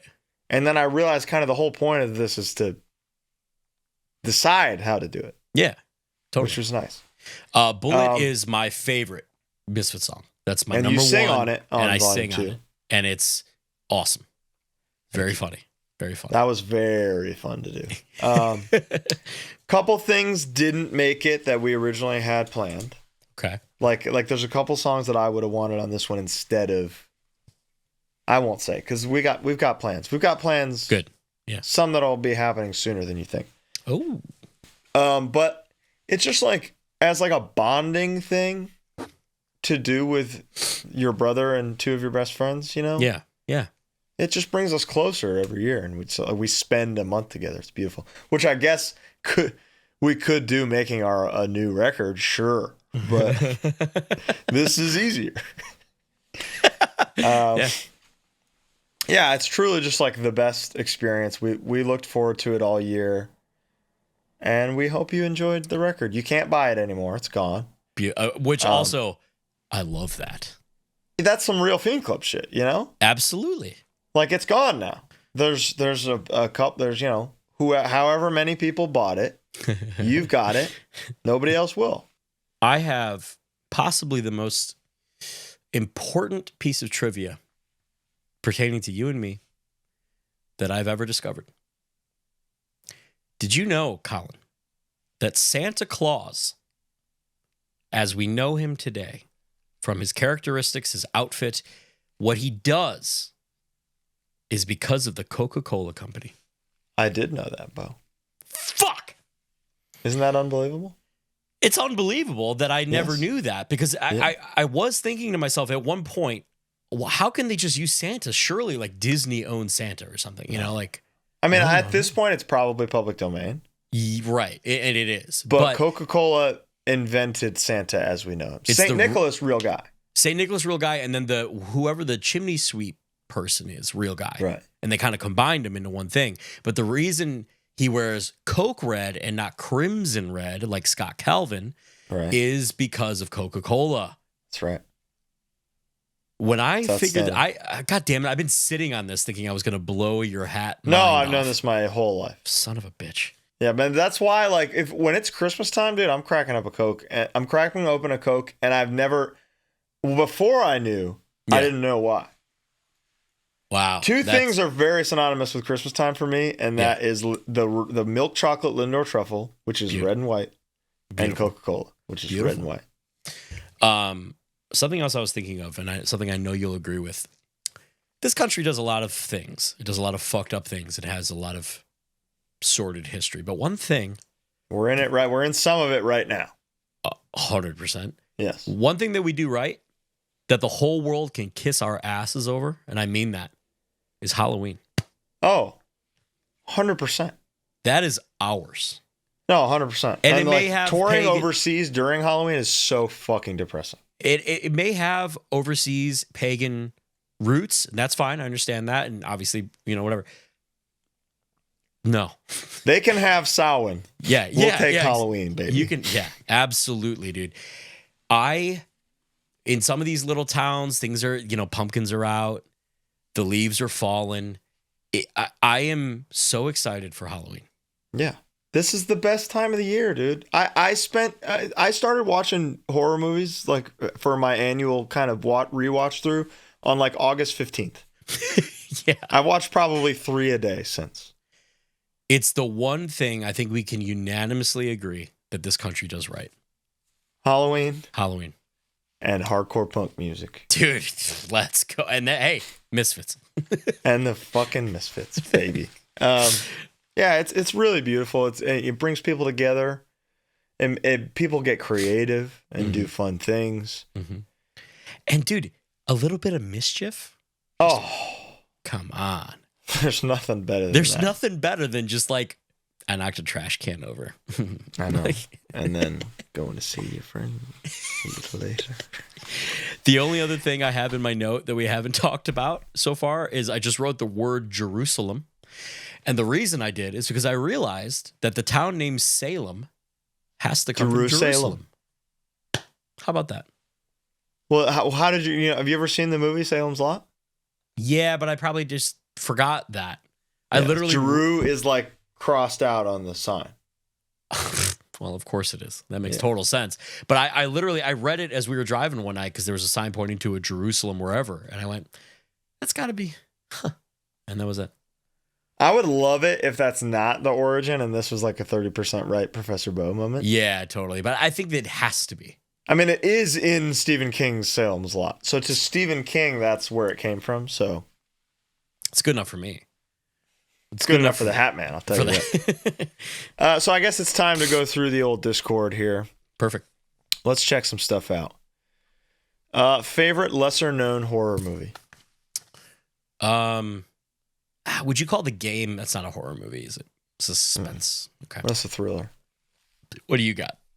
I would say right now there's a movie that came out that's on Shudder right now. It's called Oddity. Oh, it's yeah. An Irish horror movie.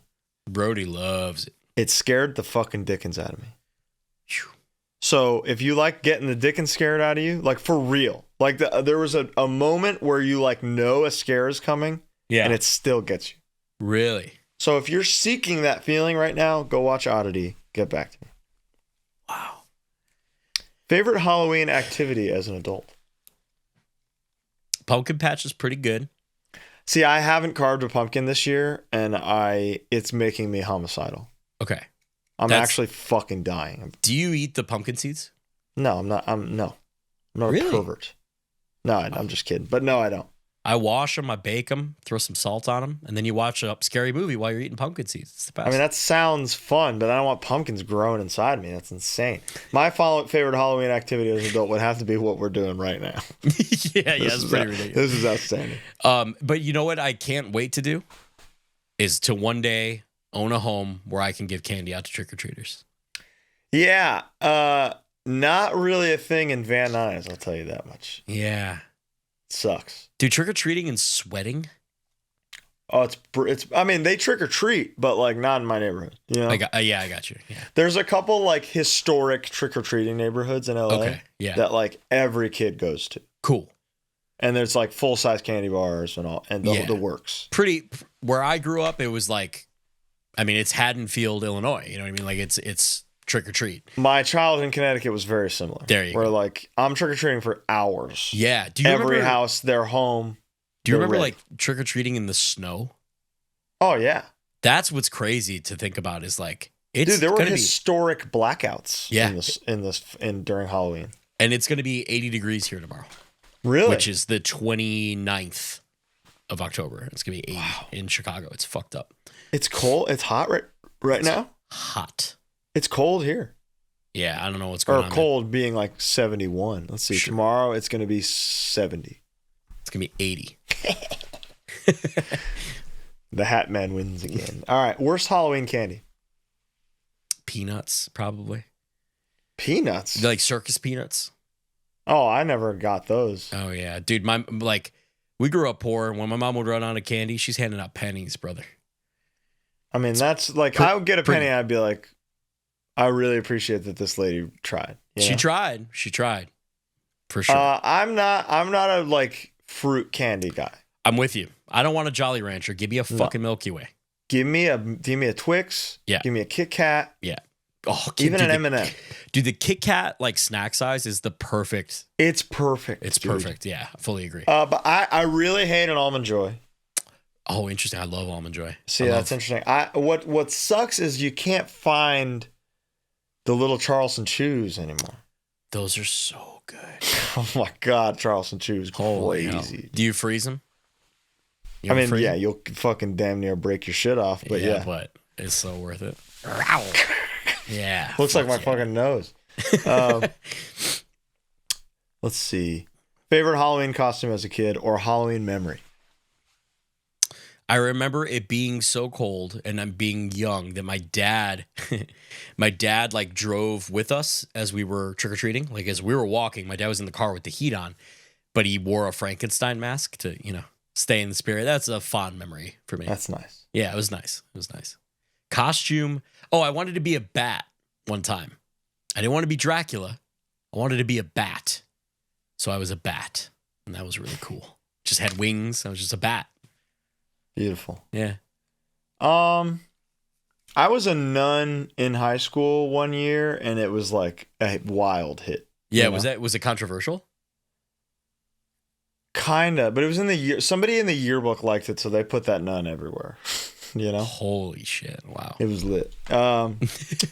Favorite movies to watch on Halloween? I know it's cliche, but the movie Halloween I watch every Halloween.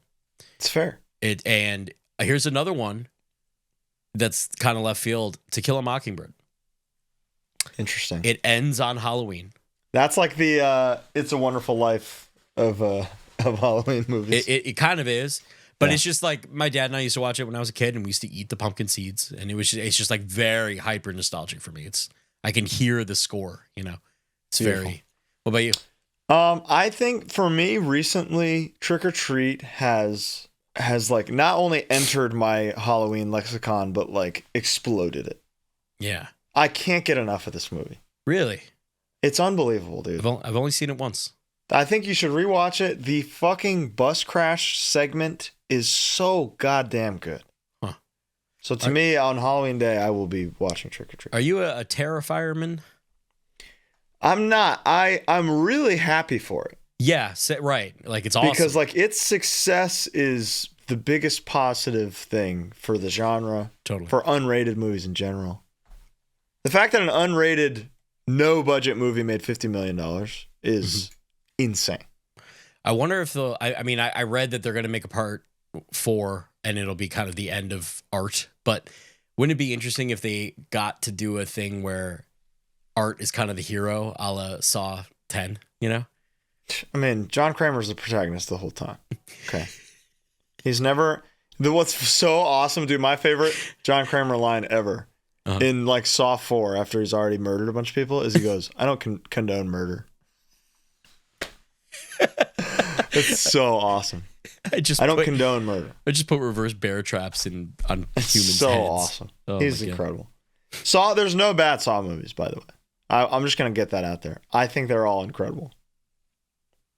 Jigsaw? Hold on. What's that? Oh. What? You should not fucking say bullshit, that. Fucking bullshit. Let's see. What other Graves era songs were under consideration? I think the only one I'm like kind of I don't know. There's 2 I'm dying to do. Okay. Do I say them? Yeah, why not?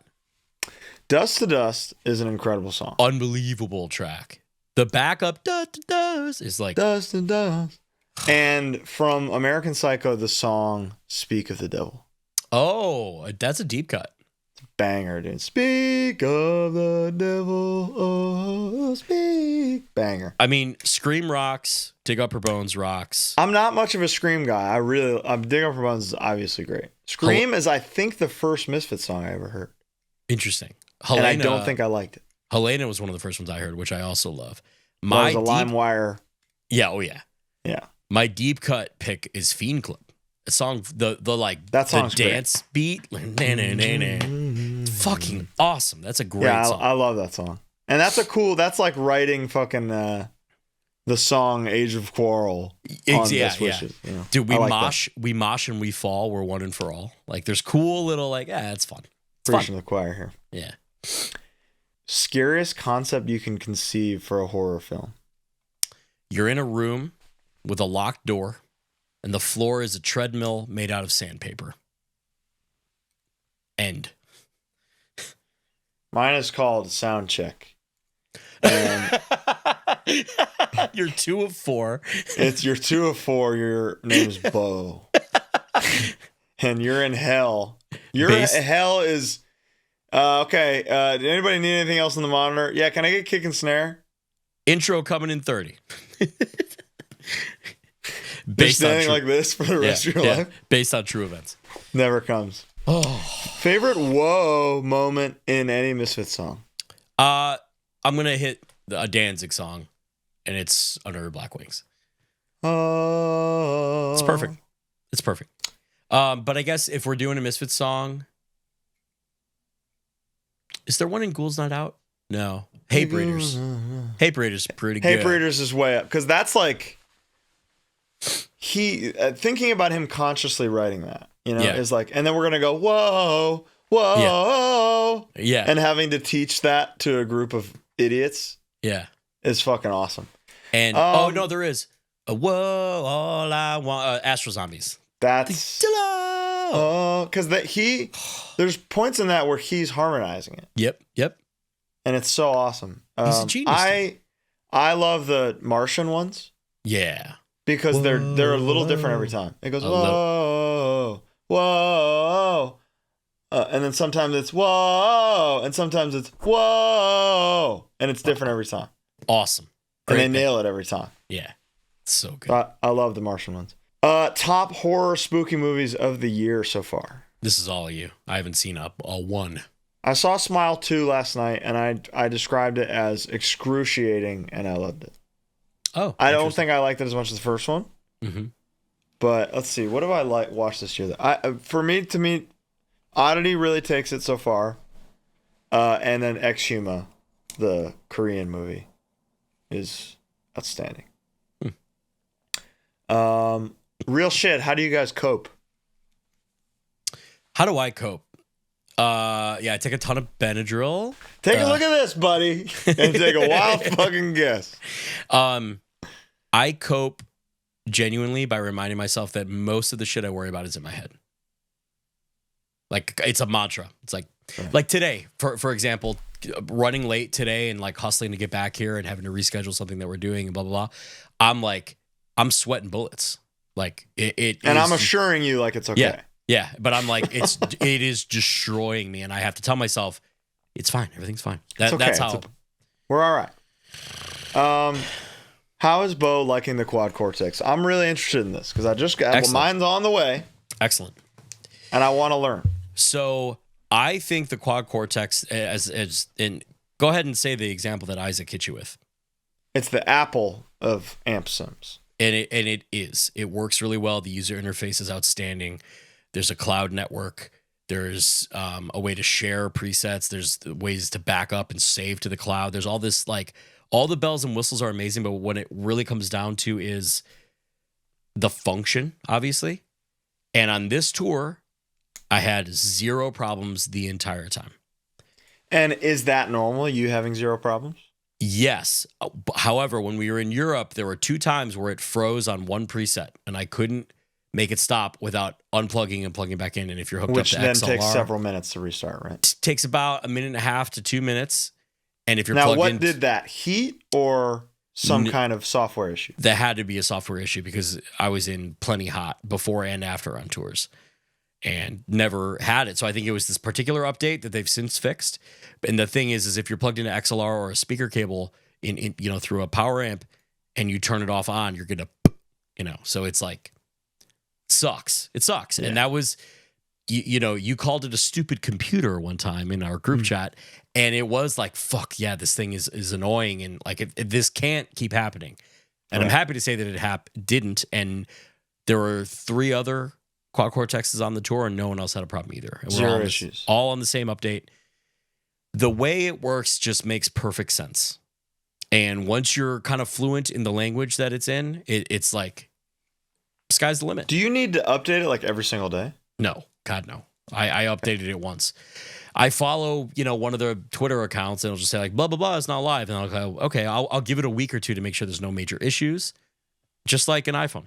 Just any piece of technology. Exactly. I mean, it's a long time coming for something like this to exist. And watching you side stage in LA was where I was like, nah, this thing's got something. It was just like changing all the different effects on the fly, programming it all in advance seems really cool. Yeah.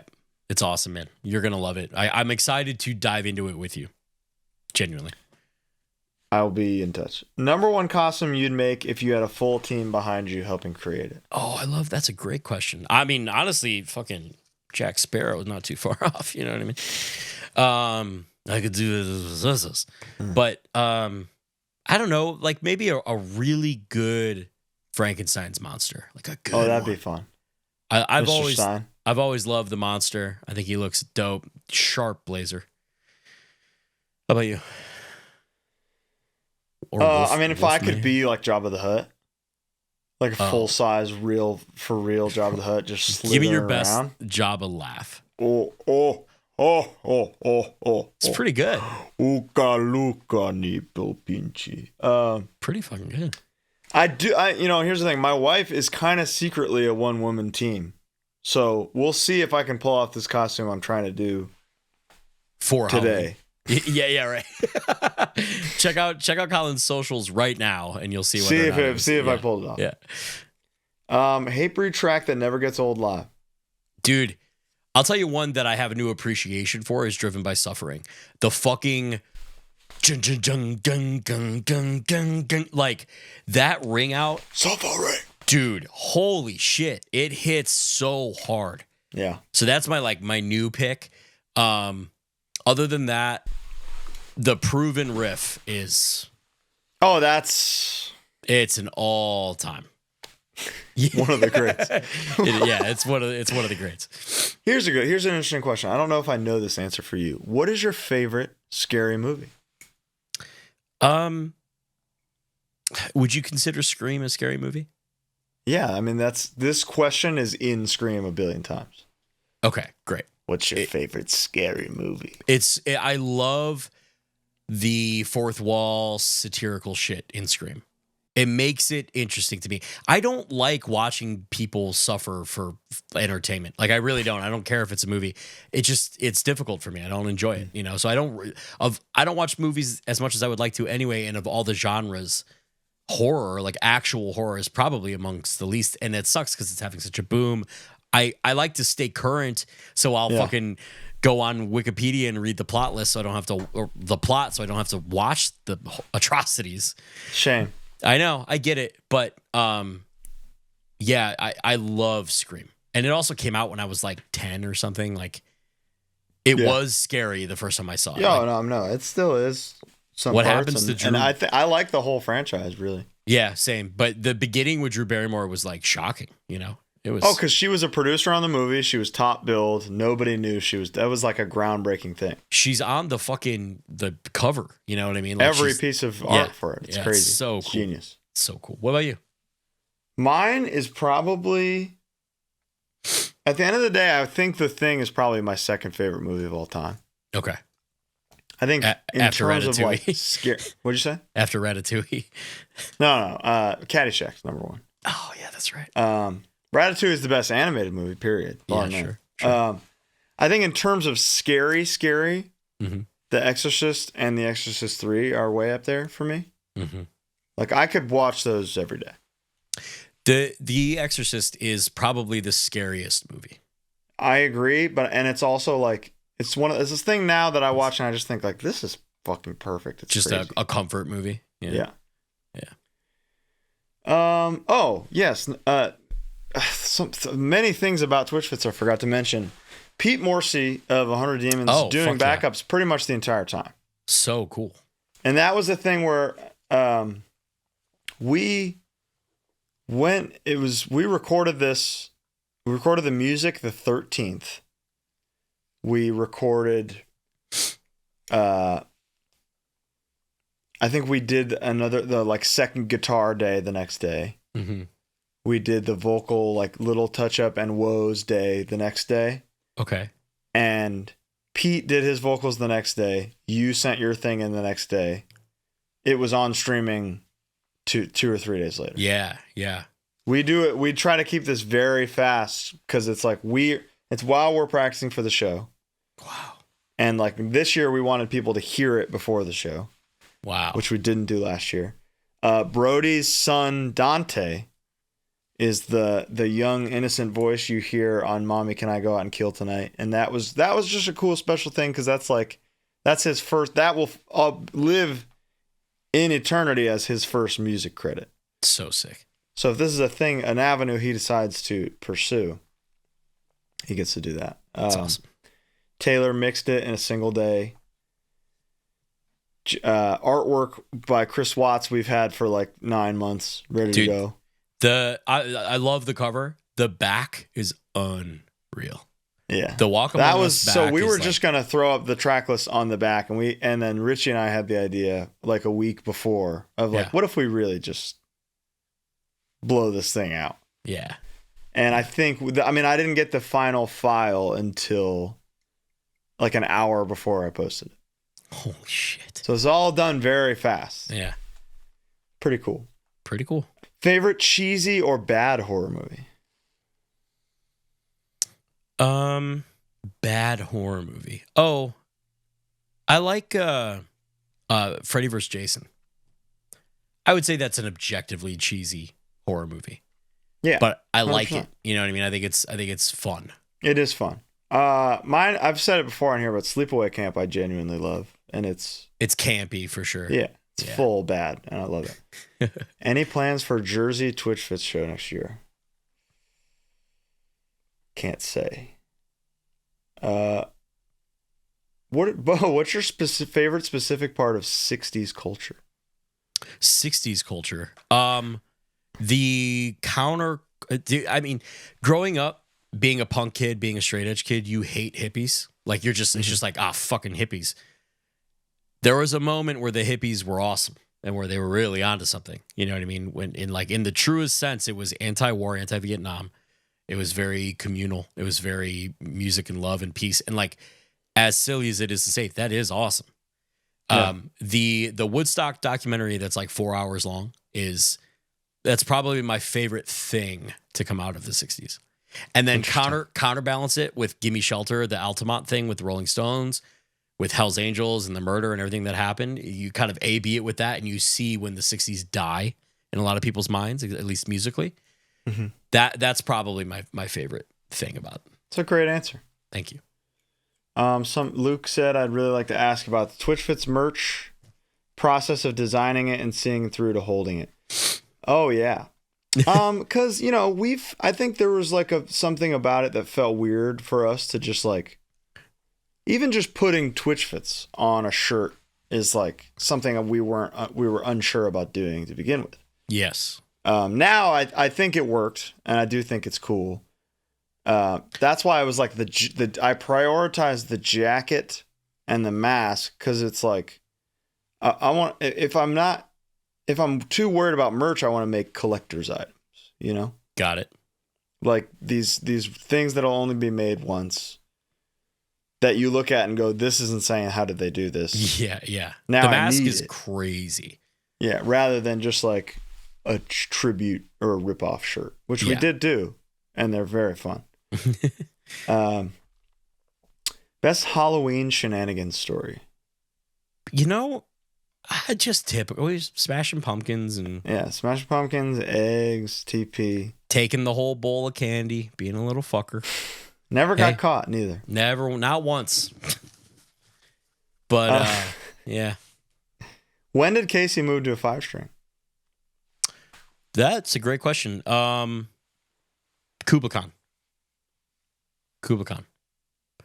And but you know what's so funny? A couple nights he had some problems. He used Beatty's bass, which is a 4-string, played like a dream.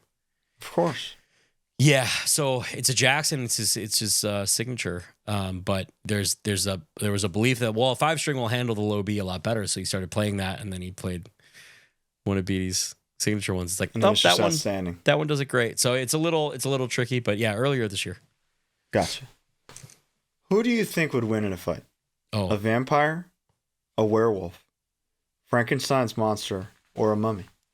well, that sounds like Abbott and Costello meet Frankenstein, because that's the plot. Let's see. Frankenstein. Mummy's out. Mummy's out. He's slow. Frankenstein's strong. But, I mean, Dracula or a vampire is, like, literally immortal. Are any of them... I think it's coming down to vampire versus werewolf. Werewolf. Because the only way you can kill a vampire is silver or stake in the heart, right? So... Silver bullets silver is werewolf, too. Okay, so that's kind of... So I think vampires got it. Yeah, it's a pretty fair fight between the vampire and the werewolf. Also, a vampire can control beasts. I'm going vampire all the way. Yeah, I think so too. And in Abbott and Costello meet Frankenstein, that's exactly, he gets him. There you go. It's a great movie. Oh, Bo, we didn't even talk about the HW2. It's out today. It's out today. Oh, thank you so much. I've got mine right here. I cannot wait to go to my little spot and play with it. Dude, I'm very excited for you to do so. Yeah, Wonder Effects, Nick from Wonder Effects. He's a Michigan guy. He was in a band called the Swellers that I'm sure many of you have heard of. He started doing a pedal company, and he started doing stuff. And then mutual friend of the show, second time in this episode, we talk about Danhausen, connected us. I reached out and we started cooking up an idea over COVID. Wow. So it's been that long to kind of figure it out. And I wanted specific things. You got a drive channel on one side with a dedicated graphic EQ. Could control the level, the gain, the mid, low, and high.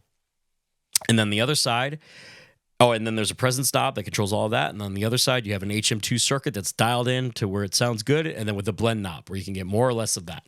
Very cool. Internally, there's another pot. You can kind of change the band that the HM2 side is on, but you have to take the back plate off and switch it. You do it to ear. And it's got the topography of Chicago on it. The main colorway is kind of a Bulls way. Chicago Music Exchange has an exclusive Chicago flag colorway. It's on sale right now. at wondereffects.com. That's ONEDER Wonder. And it's awesome. I'm really excited about it. I hope people like it. Anthony did a demo. Your brother did a demo. Nick just threw some stuff up earlier in the week where he's playing bass on it, which we didn't even really think of, and it sounds awesome. I cannot wait to play Crazy Train on that motherfucker. Yeah, I'm very excited to see you do that. So it's gonna go crazy. Please check it out. Outstanding. If you were a vampire and you could turn into a bat, would you do it often? I mean, I would be doing this once an hour at least. I would do it to go get a drink. Like, shit, I gotta pee.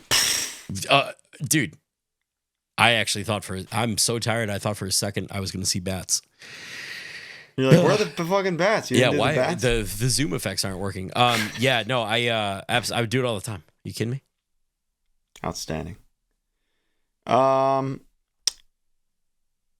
If you guys were to do a Halloween costume together, a couple's costume, what would we do? I think we would have to do a play on our dynamic, right? So like you're Ghostface, I'm Sydney, something like that. Where it's, I think the perfect one would be Captain Hook and Smee.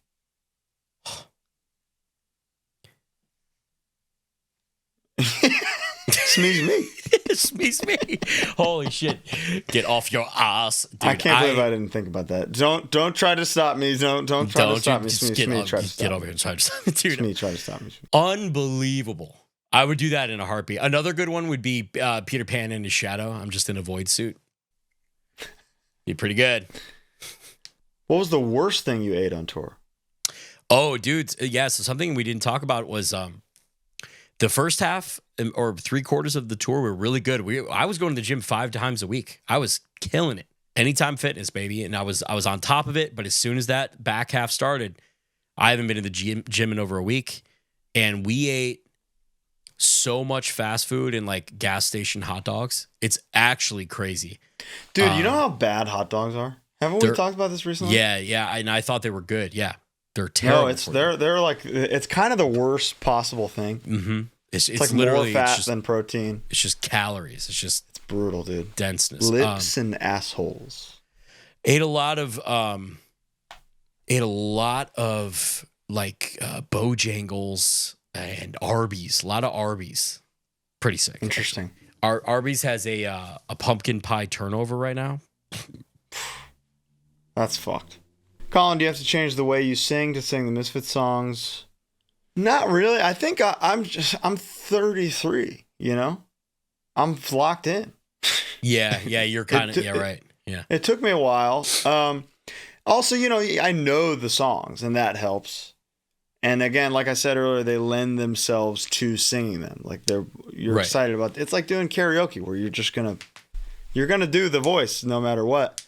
But there's a lot. I mean, I sound like me on them, which is good too. But it's like that volume 2 has to objectively be my best recorded vocal thing ever.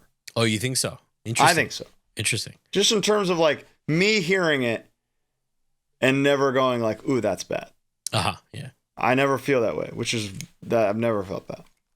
On this tour, we because we had Rippy, we could do one of those like set up playlists, you know, which is nice to set up to music you all like. Yeah. The Harm's Way band song is Hunger Strike by Temple of the Dog. Mm-hmm. So that would be the first one, and then it would shuffle after that from like songs that we picked. And you'd be like, oh. Dude, Your Love by The Outfield. Josie's on a vacation that comes on, the whole room pops. Like everyone's like, I just want to everybody. It's amazing. Beautiful. Amazing. Let's see. Scariest moment on tour. Was it that hotel? That hotel was definitely concerning. The flat was very briefly concerning. As was the transmission dying. I mean, you're calculating losing lots of money every day. Yeah. And so it's like, okay, well, we can spend this much on a solution before it stops making sense. And it's a pretty big number when you're talking about a week of guarantees and an average merch. Totally.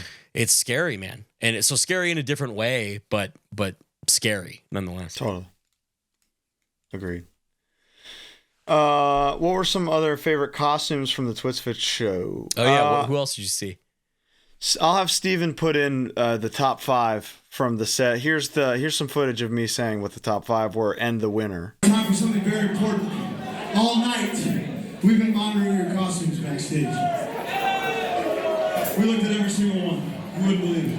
If you used the photo booth. If you didn't use the photo booth, you're disqualified. So that's a bummer because the guy who's Tourette's guy, you probably would have won if you used the photo booth. That's the hummer. But I'll do my top 5, okay? And then we'll announce the grand champion. Top 5, number 5 is Frank and Hooker. Where are you? Frank and Hooker, great job. You're number 5. You're number 5. Number 4 together is Coraline's parents. Where are Coraline's parents at?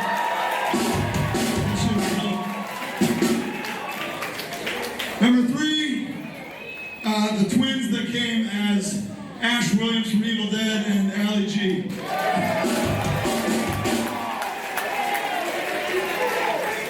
Number 2 is The Undertaker.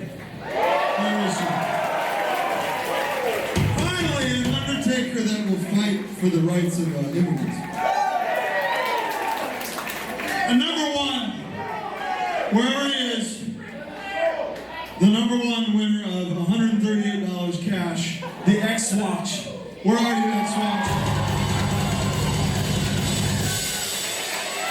Get up here, X-Watch. You won $138 cash.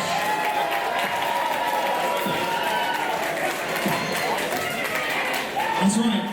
Sean's not here, so we're a straight edge band tonight, so the X-Watch win. My God, that winner was unbelievable. I can't wait to watch and learn who it was. Watch, that's very funny. Do you not know who won? No. Oh, an X-Watch won. Oh, that was the number 1? He was a living X-Watch. Yeah, I saw it, yeah. It was amazing. A couple other ones were Britty's Ronnie Radke. Unbelievable. It was outstanding. I thought, dude, I sent you and her that somebody should go as her cease and desist, and I got left unread by both of you. I think we were just so... I think that's an incredible It joke. was. It was just a busy night. Heather Bailey's Undertaker was very good. Dude.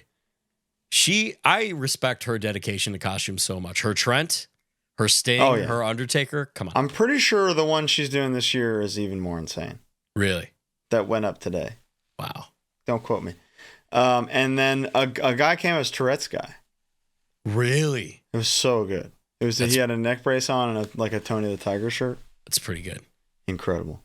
The more I'm looking at myself in my camera right now with the way that the rag is, I look like I'm doing later Macho Man. I feel like you're kind of giving Bobby Hamble. Okay. That works. It's awesome. That works. Bo, spookiest thing to happen on a tour. Okay. Now you know me. And I don't really get spooked. I will say the thing that happened on that KublaCon tour where we saw the lights somewhere in the South was scary. That was like, I don't know what this is, but I don't like it. You know? And having confirmation with James and Casey, who saw the same thing, and then never seeing the source of whatever different colored lights and flashes were was odd. I agree. I would have been telling everybody I know. We were blasting Freebird too, so it felt fitting, you know. That's why they came. The second part of this was Colin's spookiest thing to happen in your own house. Oh, and I'll tell you what, we used to have a roommate named Claire. Amazing, love her, miss her. The cat sounds a lot like Claire because she's the cat. Our cat is fat as shit, gigantic. And when she goes down the stairs, it is loud. Oh, I see. So we call her our roommate. So I get spooked by her all the time because I hear human footsteps coming down these stairs, and then she just turns the corner. Totally horrible. 2-part question.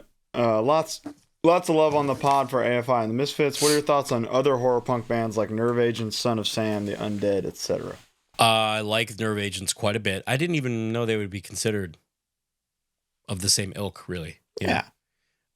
But I love the Nerve Agents, so that rocks. Tiger Army would probably be my next one who I would say like I dig them. But I don't really like, I don't know. There's an authenticity with the Misfits, obviously, and like the Necros. Yeah. And like the Damned, maybe. Yeah. And then until AFI, I don't really, you know. Yeah, I mean, I respect all of it. It's the coolest imagery possible. Yeah, it's almost like music. black metal, isn't it? Where it's like those, like the early, you know, Dark Throne pictures and all that shit, like look incredible musically. Right. Maybe just not really my thing. Cats, hats, and bats, baby. It's what it's all about. Yeah, it's good shit.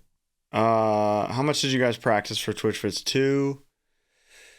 Started practice October 1st, recorded October 13th. Probably practiced like 6 times before recording. Pretty and then good. did like 6 or 7 more. And Mike was a Misfits fan already? Yeah, big time. Yeah, okay. He crushed. And like all the little fills and stuff he added to like Some Kind of Hate are insane. Because that's a really straightforward song originally. Yeah. And like doing too much would be bad. Kill it. And I feel like everything he did was like, it sound like Cough Cool, the drums are crazy. Yeah. You know? Good point. And I think that's what Danzig maybe wanted the whole time and couldn't have. Yeah. So it's funny to think of like the song Possession on Danzig 1. Mm-hmm. I think you could see that being a Misfits song. Yeah. Like with the howling and all the wow, like it all works. And then there's a chorus. So, and that's a pretty like involved song musically. And it's also case in point with like the Sam Haines versions of Misfits songs, Horror Biz, you know, you can see like, oh, it's a little different. It's a little different. There's more. There's more. Yeah. It seems like the limitations went away and he was like, oh, finally, you know, it's the opposite of what George Lucas did. Right. Exactly. What was the best part of making a song for VHS? The relationships that came out of that are like ongoing, and there's like new things every day coming from it. And the trust that we had from them, where they were like, "Do you want to do it?" And we were like, "Yes." We're gonna give it to you at the last second. It's the best song that you have, in my opinion. I think so too. You know, which is great. You know, like awesome. the crunch was like inspiring. Yeah. Doing Twitchfits, does that influence writing and riffing for your own projects? Absolutely. Because you hear, like, this, like, wow, this is not much going on and this is perfect. Yeah, right. Like, oh, this is what a song can be. That's crazy. How tall are you and how tall is Bo? What the hell? I'm not very tall. I'm about 5'10". Somebody guessed I was 6'4", and I really appreciate that. That's nice. We'll go with that.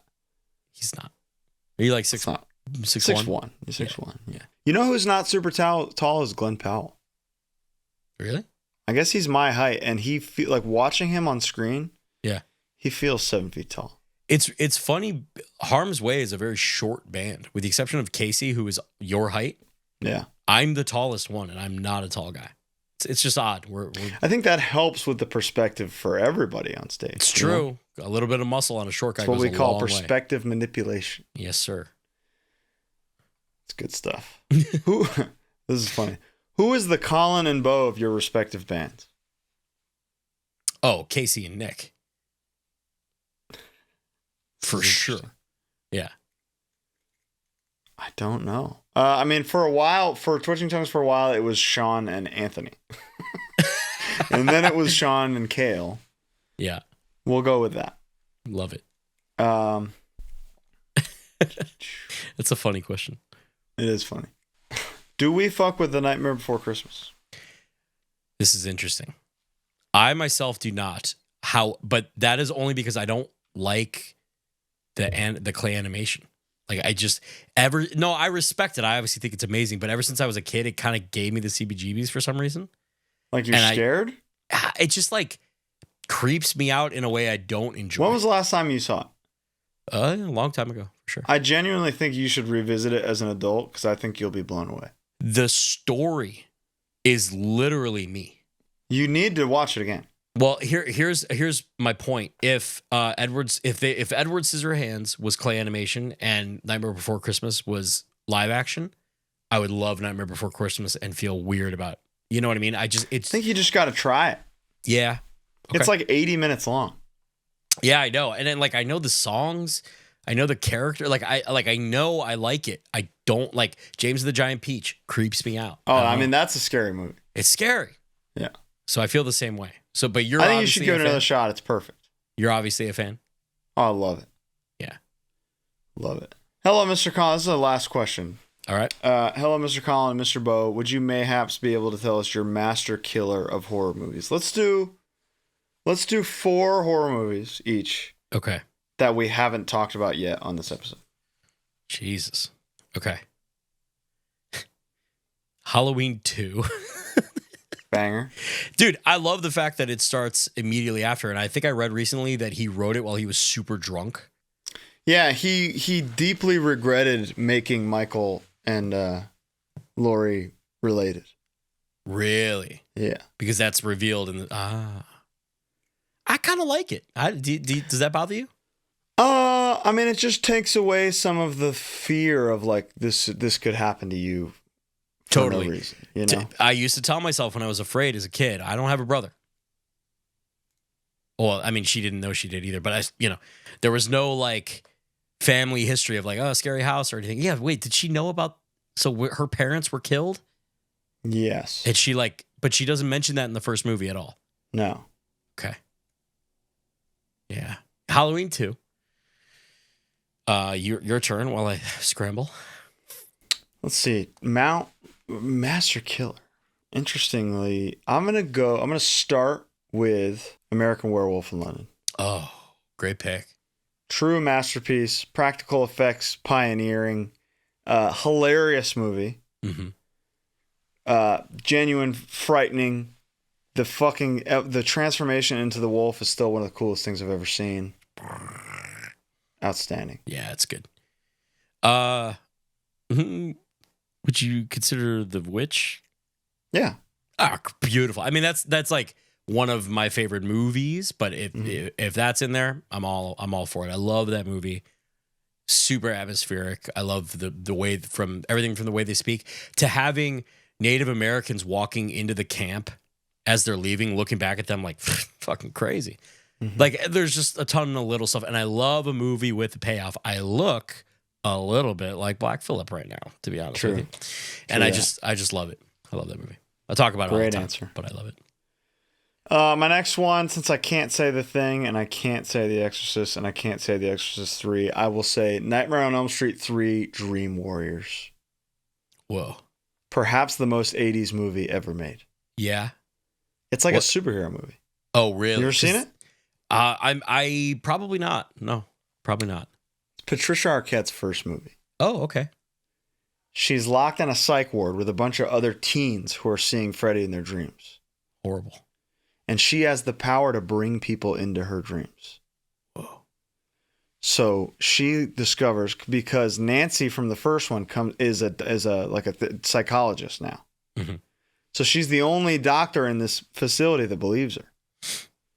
And they've come up with a plan to bring all the other patients into the dream to defeat Freddy. Awesome. That's it's sick. It's like the X-Men, dude. Yeah, right. Dream Warriors. I like it. Okay, cool. I like that. That's fun. I think you would like it. Okay. I'll hit you with one. Would you consider Sixth Sense horror? It might not be horror. Absolutely. Okay, cool. Love Sixth Sense. Blew my little brain apart when I first saw it. Couldn't believe it. Somehow it wasn't spoiled for me, and we got it on That's crazy. pay-per-view when I was a kid, Wow. Yeah. Oh, okay. I got my last one too. Go ahead. Good answer. I would say South Korean movie called The Wailing. Yeah, you've mentioned this one. Just supernatural, mystery, insane, demonic, and then the rituals and shit that they do in it are all like real and performed so faithfully that it just like the cultural aspect of it is so cool. You're locked in for 2.5 hours. You're not thinking about anything else. Truly a movie that when I saw, I thought about for weeks, and I still think about for weeks every time I rewatch it. Wow. Okay. Scary. I'll give you one that changed me. Fucking Blair Witch Project. Yeah. Dude, I know I've talked about it before, but it seeing it in the theater and believing it was real for a couple days really fucked me up. Like definitely gave me psychological PTSD. I know the story well.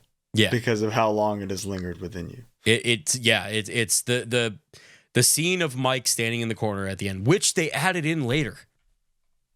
That's crazy. That wasn't originally in, because it's so iconic. It's so iconic and it is so fucking scary. It's hard not to go Texas Chainsaw here. Yeah. Dude, I saw an argument recently for the Jessica Biel version being one of the only good like remakes. It's fine. It's fine. Okay. But OG is like in terms of just like American cinema, it's like on Jaws level. Yeah, sure. I'm not saying it's better than. I just saw an argument that it's like of remake movies, it's one of the only. It's what's an incredible remake is Fright Night. Fright Night rocks. Yeah. It's so fucking good. Yeah. So if you haven't seen that, if you haven't seen those four, do that. If you haven't seen the Fright Night remake with Anton Yelchin, holy it's awesome. shit. That one's awesome, yeah. I have seen that. Yeah. Well, that is our Halloween special. We hope you had a great time. You can see more of me tonight if you take a Benadryl or 5. I'll be there. Pirate Bo, he's got to get back to sea. Yeah, quite literally, because I just realized we didn't mention that I have to drive the borrowed band back to Portland. So on an upcoming episode, I will either be in a hotel room or in the van driving. Beautiful. Yep. Thank you all for joining us. We will see you next week with a very fun special episode. Very fun, very special. Take care. Bye. Bye.